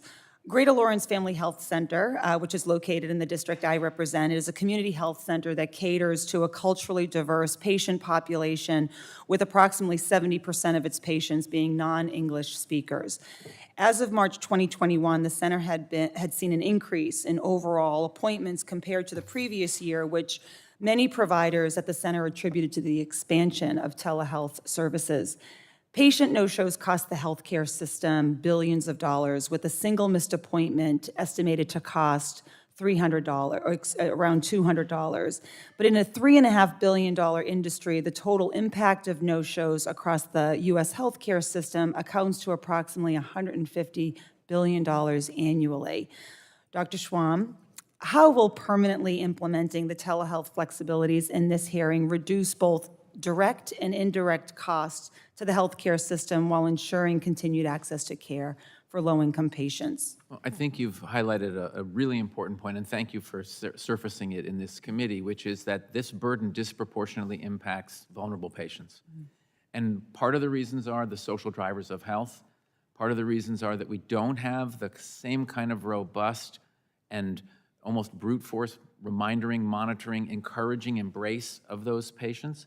And I do firmly believe that if we pivot toward a permanent approach to telehealth, hospital systems will be incentivized to ensure those patients show up for their appointments. I think one thing that I was not aware of that we found out when we did surveys of community members is that for many low-wage workers, they don't have anywhere in the workplace that they could take a telehealth visit, which means they have to take the day off from work for their telehealth visit and lose a day of wages, which is really criminal. So one thing that the committee could consider would be incentives for employers to create workspaces that incorporate, just like we have lactation rooms for nursing mothers, spaces that could be used by employees, particularly lower wage employees, to access healthcare services. I think viewing missed appointments and no-shows as a form of medical harm is an attitude we should really consider, because every visit that goes by with a provider ready and no one in that room means someone had a delay in diagnosis or a delay in their treatment. So thank you for surfacing that. Thank you for your response. I think the committee will take all of that under consideration.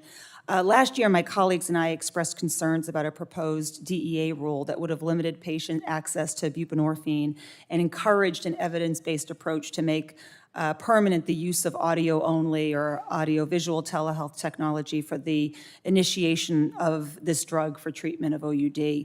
While I am pleased the agency has extended telehealth flexibilities for OUD treatment until the end of 2024, I think it's critically important for Congress to address this issue through a legislative fix. So Dr. Schwam, again, I am proud to be the co-sponsor of H.R. 5163, the TREATS Act, which allows for medication-assisted treatment, mainly buprenorphine, to be prescribed via telemedicine for OUD treatment. Can you please speak to the importance of telehealth and audio prescribing for hard-to-reach patient populations, including unhoused, rural, and tribal populations? We know that the pandemic exacerbated what already was existing extraordinary health disparities. It just made them much more visible and palpable for the community. There's no question that particularly in behavioral health and opioid or substance use disorders, that frequent contact is a critical component, as is the ability to prescribe these medications. The DEA requirements are onerous, not just out of state for physicians who have to license in another state, but even within state. And the potential requirement that patients being prescribed controlled substances would have to come in and be seen in person for those prescriptions to continue is completely non-feasible. We don't have the space. We would have to do drive-through like we did for COVID testing to literally see all the patients who need this ongoing support. So I think it's critical that the DEA reevaluate its policies around this and align them with what really reflects patient need and the incredibly powerful beneficial impact of these medicines like buprenorphine. I have one final question I'll submit for the record for Ms. Ashlock, but I know how important telemedicine is for the MS community, so I'll submit that for the record, and I'll yield back. Thank you, Mr. Chairman. Thank you. Gentlelady yields back, and the chair recognizes Mr. Pence for 5 minutes. Thank you, Chairman Guthrie and Ranking Member Eshoo, for holding this hearing, and thanks to all the witnesses here today. I'm glad to see this committee is continuing our work to advance initiatives to expand telehealth access for Hoosiers and, of course, all Americans. It's critical for patients in southern Indiana that our community build upon the success of the flexibilities provided for telehealth services during the pandemic. My colleague, Congressman Buddy Carter's legislation, which I'm proud to co-sponsor, the Telehealth Modernization Act, would make permanent several of these flexibilities. Likewise, the advancement of telemedicine for mental health services could greatly expand access access to patients in need, especially those in areas like mine, rural Indiana, which the VA is actually doing. I continue to hear about workforce shortages in my district across the healthcare industry, doctors' offices, hospitals, everyone's got the problem. During the Trump-Pence administration, HHS, USDA, and the FCC came together under a MOU for purposes of expanding access to telehealth services. Together, these agencies collaborated to utilize their collective expertise so that rural patients in underserved areas could be connected to the care they needed whenever they needed. I've continued to encourage this administration to build upon this success. I'm going to ask all of you the same question if we have enough time. At the onset of the pandemic, hospital systems in Indiana, such as IU Health, successfully ramped up various types of telehealth services, and Hancock Regional Hospital utilized patient monitoring services and portable camera systems so that doctors could maintain constant access to these patients. As you know, treating some types of heart conditions using telehealth services could require constant patient monitoring or hybrid care integration. In 1988, I worked with a man who plugged into his dial-up telephone and it checked his heart. And wasn't that I'd call that telehealth medicine, right? And now we're trying to decide where we're going to go with telehealth medicine. It worked for him and it worked great. So, Dr. Schwam, you said that this was an untapped potential, okay? And if you could all give me a quick 30-second answer. Can AI play a role in expediting telehealth? Absolutely. You know, so many of the things we do, we still do manually today, not just on the front end, but also on the back end, the processing, the claims, the prior authorizations.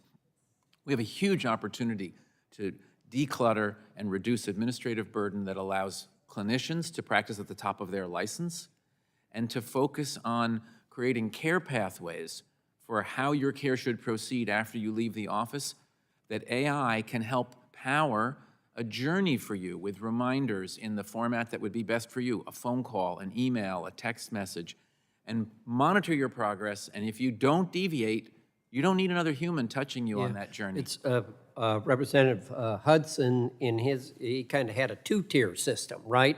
In-person or telehealth, but maybe AI is a third tier. Is that possible? Absolutely. This is hybrid integrated care. This is what care should be. Okay. And I want to also just Go emphasize right to left. that AI is already here. Hundreds of hospitals in the United States are already using AI to, say, diagnose certain conditions such as stroke, pulmonary embolism, and so forth. And the hope is, obviously, and the appeal is that we can actually identify diagnoses that would have been missed. So I just want to emphasize it's already reality. Good. Dr. Cunningham? Thank you. I would just say that AI is not necessarily a different layer of care. AI augments care, whether it's in person or it's virtual. And there are many different technologies with a lot of promise to facilitate in augmenting care delivery to make it more efficient, both for the patients and for the clinicians. Ms. Ashlock? I'm sure the society staff would be happy to provide more details about that question. My experience is more personal. Okay. And I'm happy to answer any questions related to that. And you, last but not least.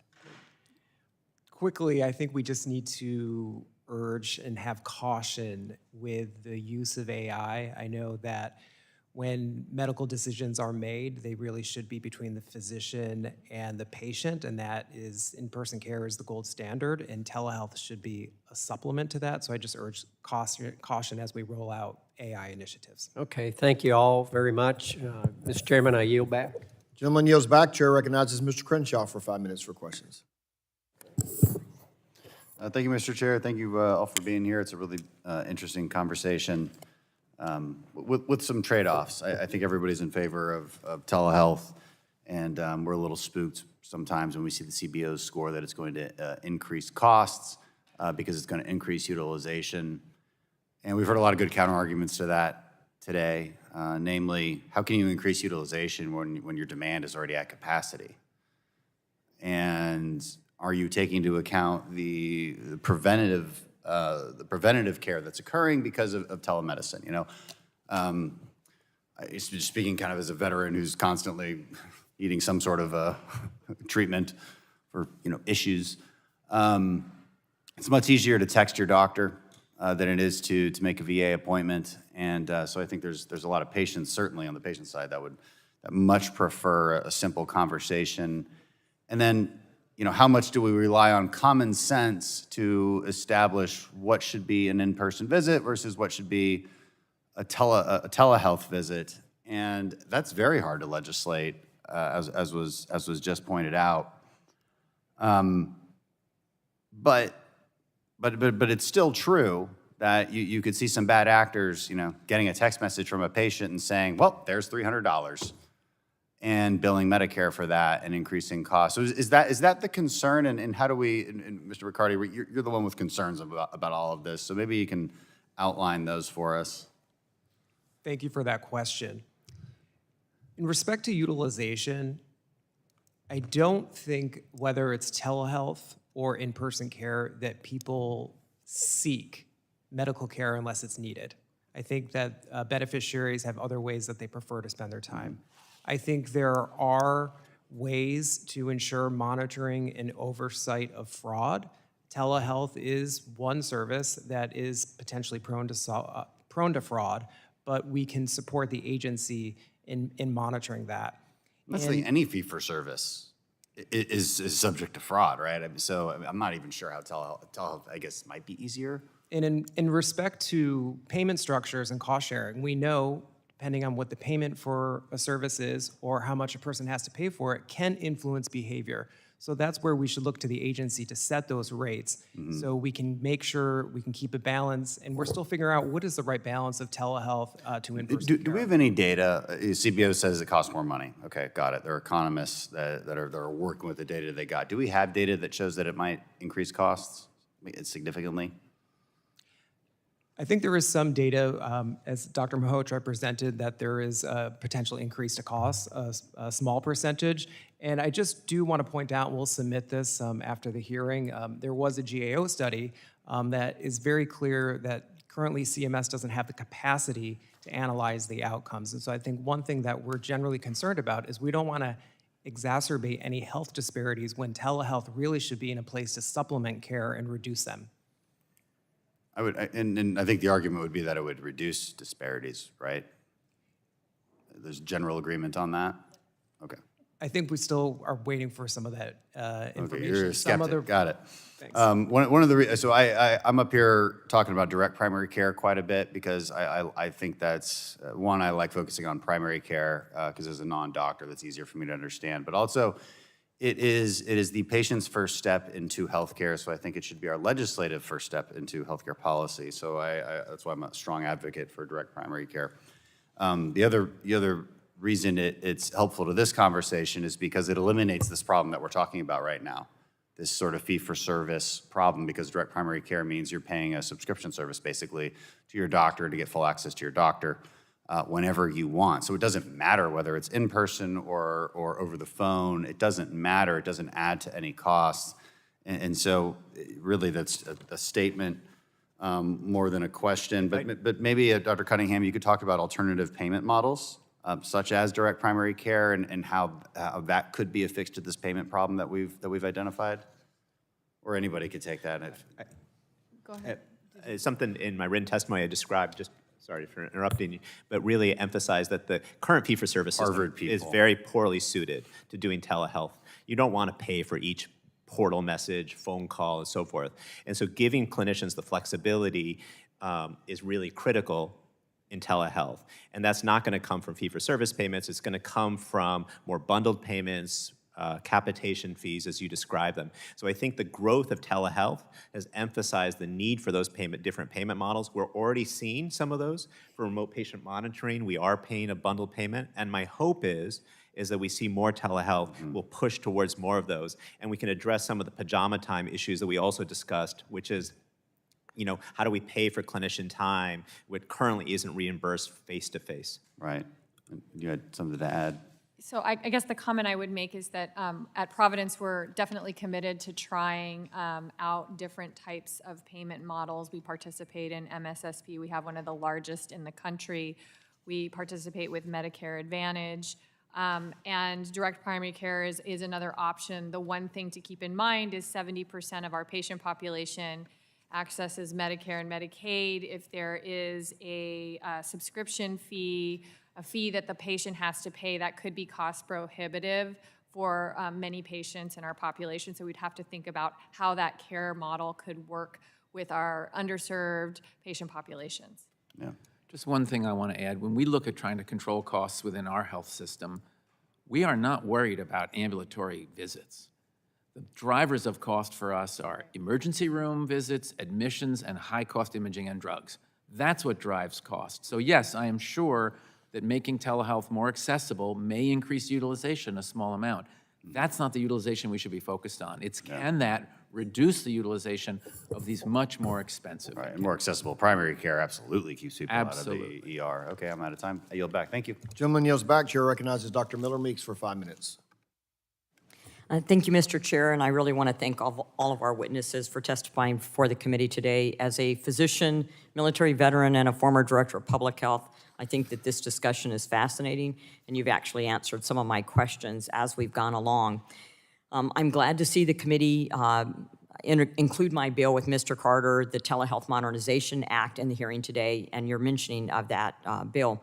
This bipartisan legislation expands audio-only telehealth access for seniors and maintains provisions and originating site restrictions for rural patients. As a matter of fact, as a state senator, I was able to pass in one session a bill that included schools as a site of service for behavioral health and for mental health for middle school and high school students. Amongst other policies, the legislation allows federally qualified healthcare centers to furnish telehealth services. Unity Point, a hospital system in Iowa with locations and clinics in my district, had 1,689 providers serve 76,268 patients via telehealth in the past year. This resulted in over 160,000 telehealth visits, with 94% of them occurring in the outpatient setting with high levels of patient satisfaction. And part of this was not just the pandemic, but part of this was technology reaching the platform where multiple people and imaging was at the level. So those things happened concurrently with the pandemic and led to high rates of success. It also allows seniors, and especially those in rural areas, to have consistent and reliable access to their physicians, which is critically important for individual and public health. And Dr. Mirota, I very much appreciate your talking about the cost structure, the reimbursement. I have long, even though I have advocated for telehealth and was part of getting the exemption prolonged, that was the waivers for the exemptions during the pandemic, trying to make those permanent. I also don't believe 20% reimbursement for telehealth is adequate, nor do I believe 100% reimbursement for telehealth is appropriate either, and I've been very honest with my providers and hospitals to that. And also, when we're talking about how we look at telehealth, there is an increased cost in the numbers of visits. There is some overutilization. I think we've seen that when you look at the numbers of visits. And, are there things that we should do to either limit providers or limit visits? Incident to billing was brought up. And I think what's important to say is that we need to have data and research that shows if in a certain specialty there are increased numbers of visits versus face-to-face, do those increased numbers of visits lead to better outcomes? Less hospitalization, less emergency room visits. So this question's for Dr. Schwan and Dr. Mirota. One of the most pressing concerns that I hear from my colleagues in regarding program integrity and the potential for fraud in the telehealth space.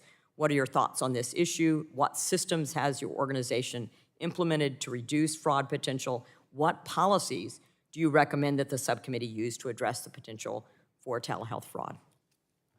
Well, I'm going to go out on a limb here and say, this is sort of like the boogeyman. I just don't see it. I mean, like I said, we did millions of visits just in that first 6 months. I just think that in general, most providers are just trying to get through the day, see the patients who need to be seen, accommodate the unexpected sick visits, and the ability of telehealth to help us leverage those backfill appointments, the one we just talked about before, it's such a waste if a no-show goes unfilled. I just don't see the fraud, and I haven't seen any articles and any published evidence to support the issue of fraud, and everyone's been looking for it. So I think it's incredibly important to be vigilant about fraud, but we already have mechanisms in place. We have audits. Providers have to attest to the level of complexity or the time spent. We could potentially have even more sophisticated auditing, since these visits are actually measured in terms of the amount of time that was spent on the platform. So I think it's a little bit of a fascination, but I'm not sure that there's real gold there. But I think we should be monitoring. It's just to emphasize the point that we do need to make sure that the Medicare program has the ability to track these visits very carefully, identify some outliers that might be, and give the Medicare program the ability to remove providers where there's questionable behavior.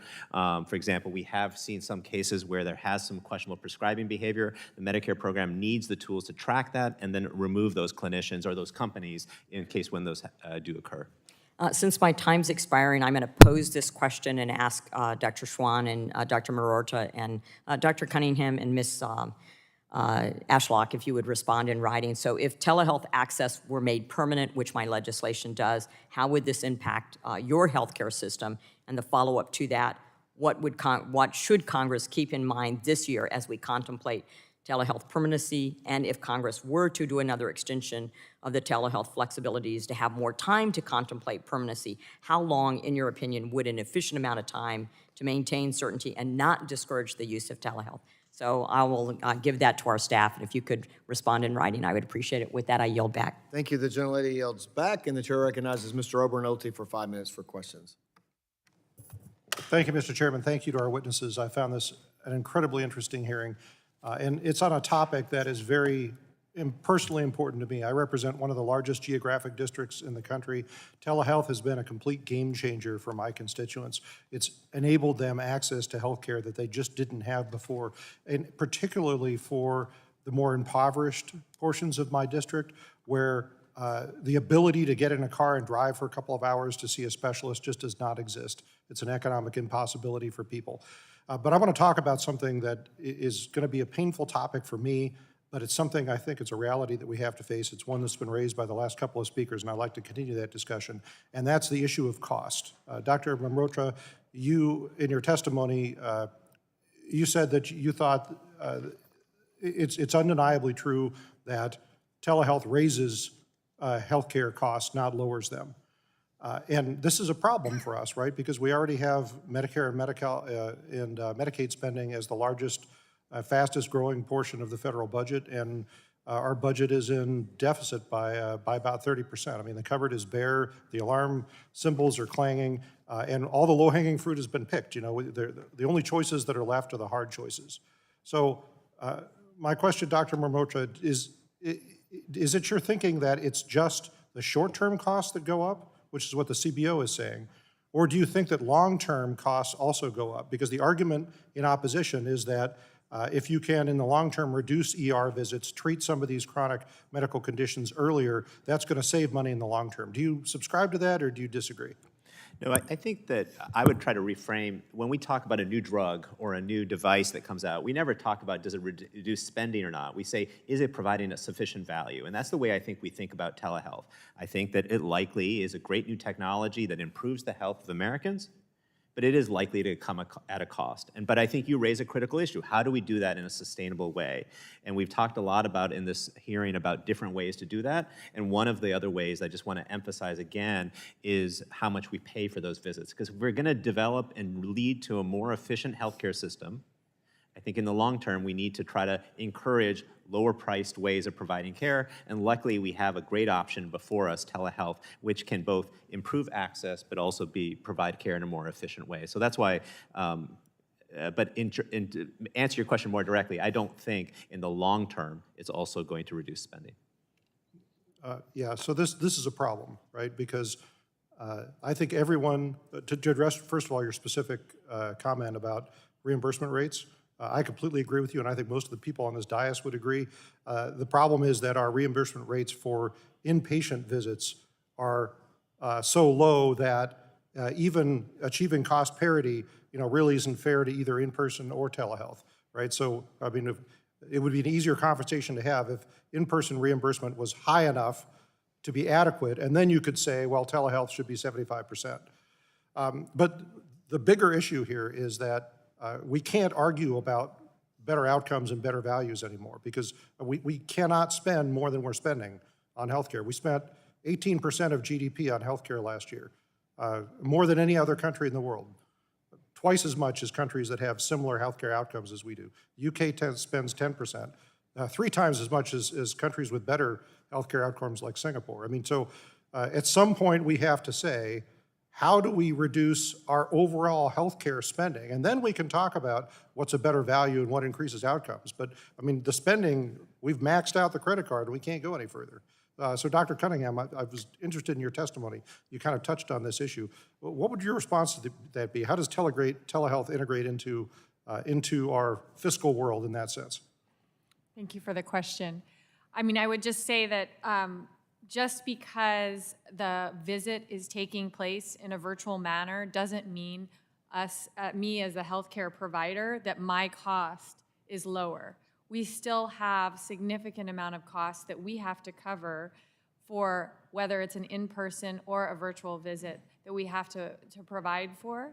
And when we don't have permanency in telehealth reimbursement, it stifles the innovation. It stifles the ability for us to be able to really scale out and grow some of these programs.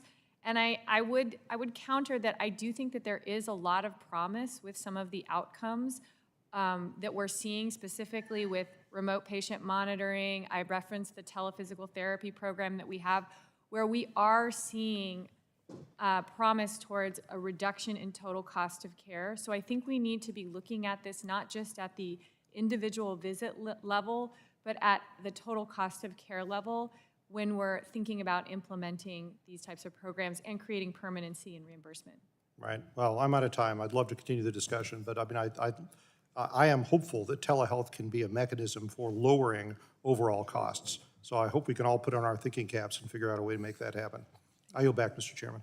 Thank you. The gentleman yields back. That does include all members of the subcommittee, but we had a couple of members of the full committee ask questions. So at this time, we'll begin that. And Mr. Balderson, you're recognized for 5 minutes. Thank you, Mr. Chairman. Thank you all for being here today. My first question is for Dr. Cunningham. Dr. Cunningham, 90% of the nation's $4 trillion in annual health spending is on care for people with chronic and mental health conditions. Again, I'm relating with Mr. Open already said.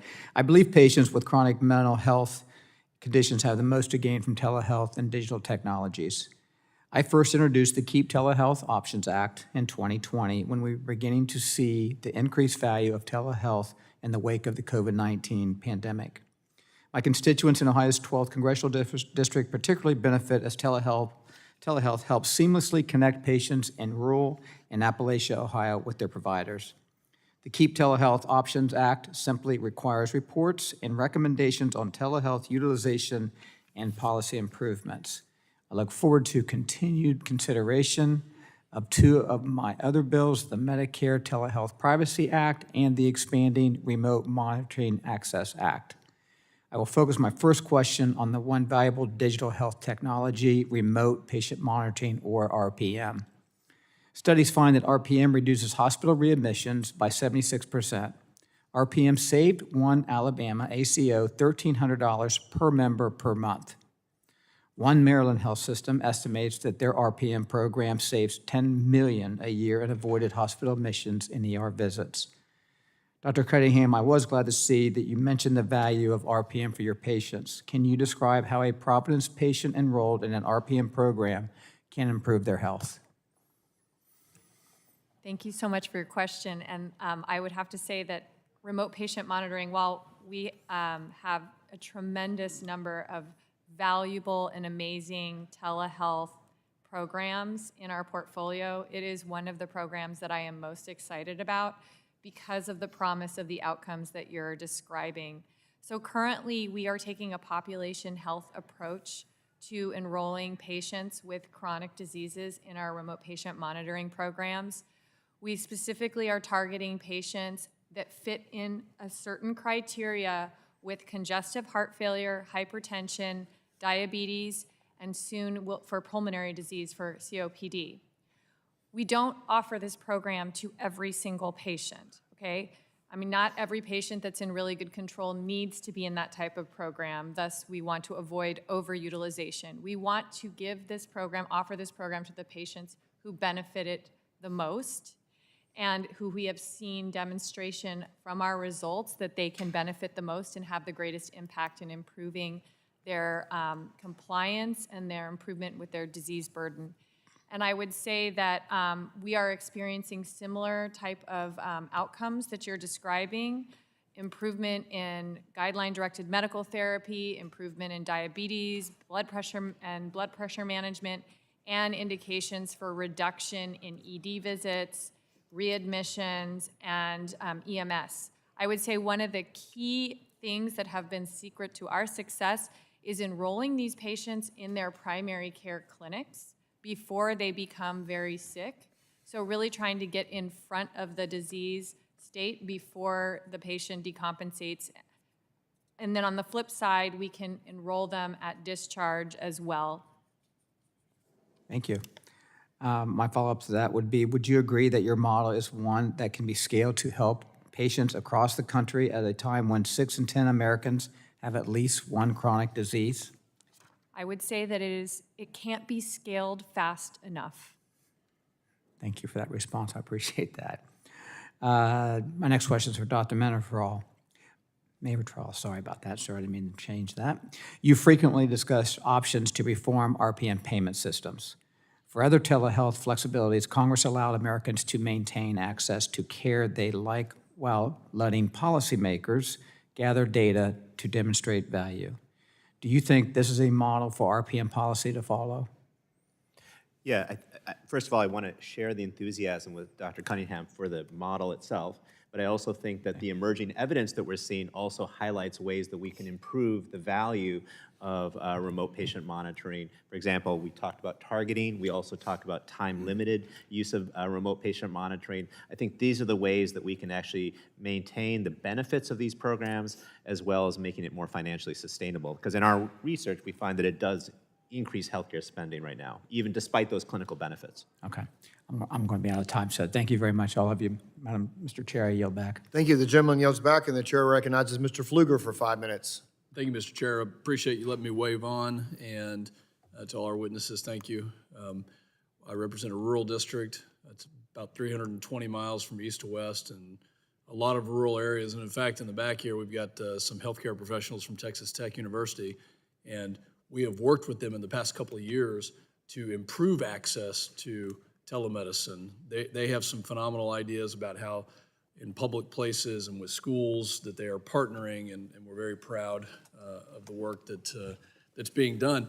I'll start with Dr. Schwam, and these questions probably have been asked in some areas, but please forgive me if they haven't, and expand if they have. But in which areas have you seen demonstrated effectiveness in enhancing healthcare access in rural communities?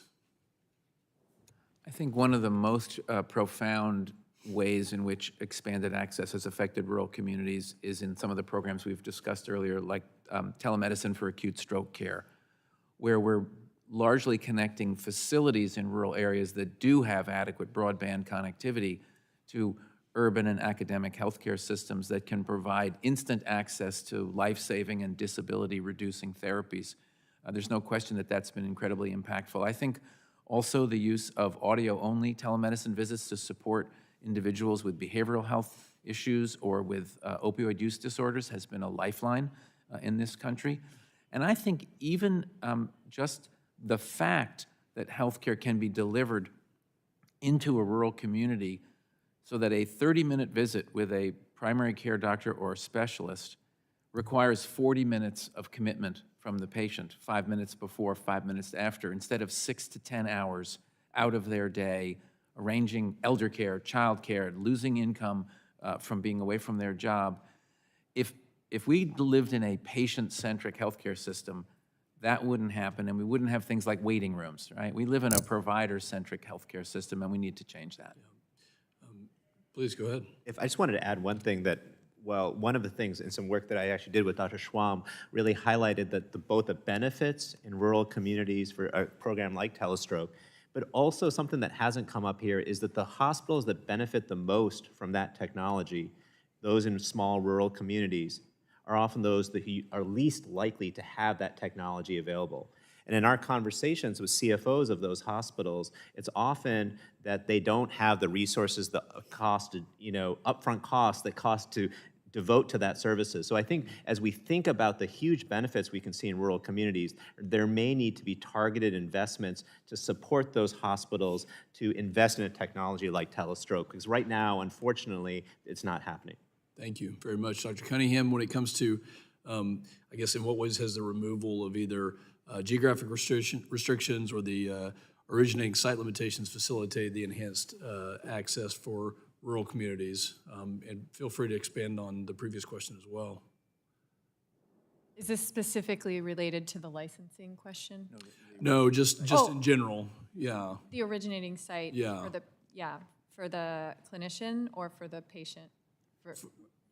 Removing the originating. For the Yes. for this, Oh. yeah. How does that impact the access for rural patients? Well, having that in place creates a significant barrier for us to be able to deliver the care. So, it really doesn't make any sense to have that restriction in place. And we've been able to demonstrate that through the pandemic and beyond. So I would suggest that we not go back in time to that place. So for anybody on the committee, because we have the Texas Tech University Health Science Center folks that are here, and we're working closely with them, just any thoughts, ideas on what it means to have a public-private partnership, on universities participating in this, and then how that impacts the cost? And I'll start down here with those that we haven't asked questions to, but we've got about 40 seconds left. I think, just to back up what Dr. Cunningham just shared, I think the most minimal thing that can be done is to waive the originating site restriction. We want to expand access to people who are receiving care at FQHCs, at rural health centers. Also important that people can receive the care at home. And I just want to also make a point that half of beneficiaries are living on very low incomes of $30,000 or less. So we have to be really careful with those with any charges they might incur. Very good. My time has expired. Thank you for being here. I'm sorry we didn't get a chance to complete the panel, but I yield back. Thank you. The gentleman yields back, and that concludes all members present here to ask questions. And we have a documents for the record list, and I ask unanimous consent to insert in the record the documents including on the staff hearing documents lists. Without objection, that will be in order. And I remind members that they have 10 business days to submit questions for the record, and I ask the witnesses to respond to the questions promptly. Members should submit their questions by the close of business on April the 24th. So thank you so much. I know it's been a long hearing, but extremely informative. You can see people coming in to ask questions, not on the original subcommittee. So thank you for what you do. Thank you for your interest. Thank you for your time. And we will now, without objection, the subcommittee will be adjourned.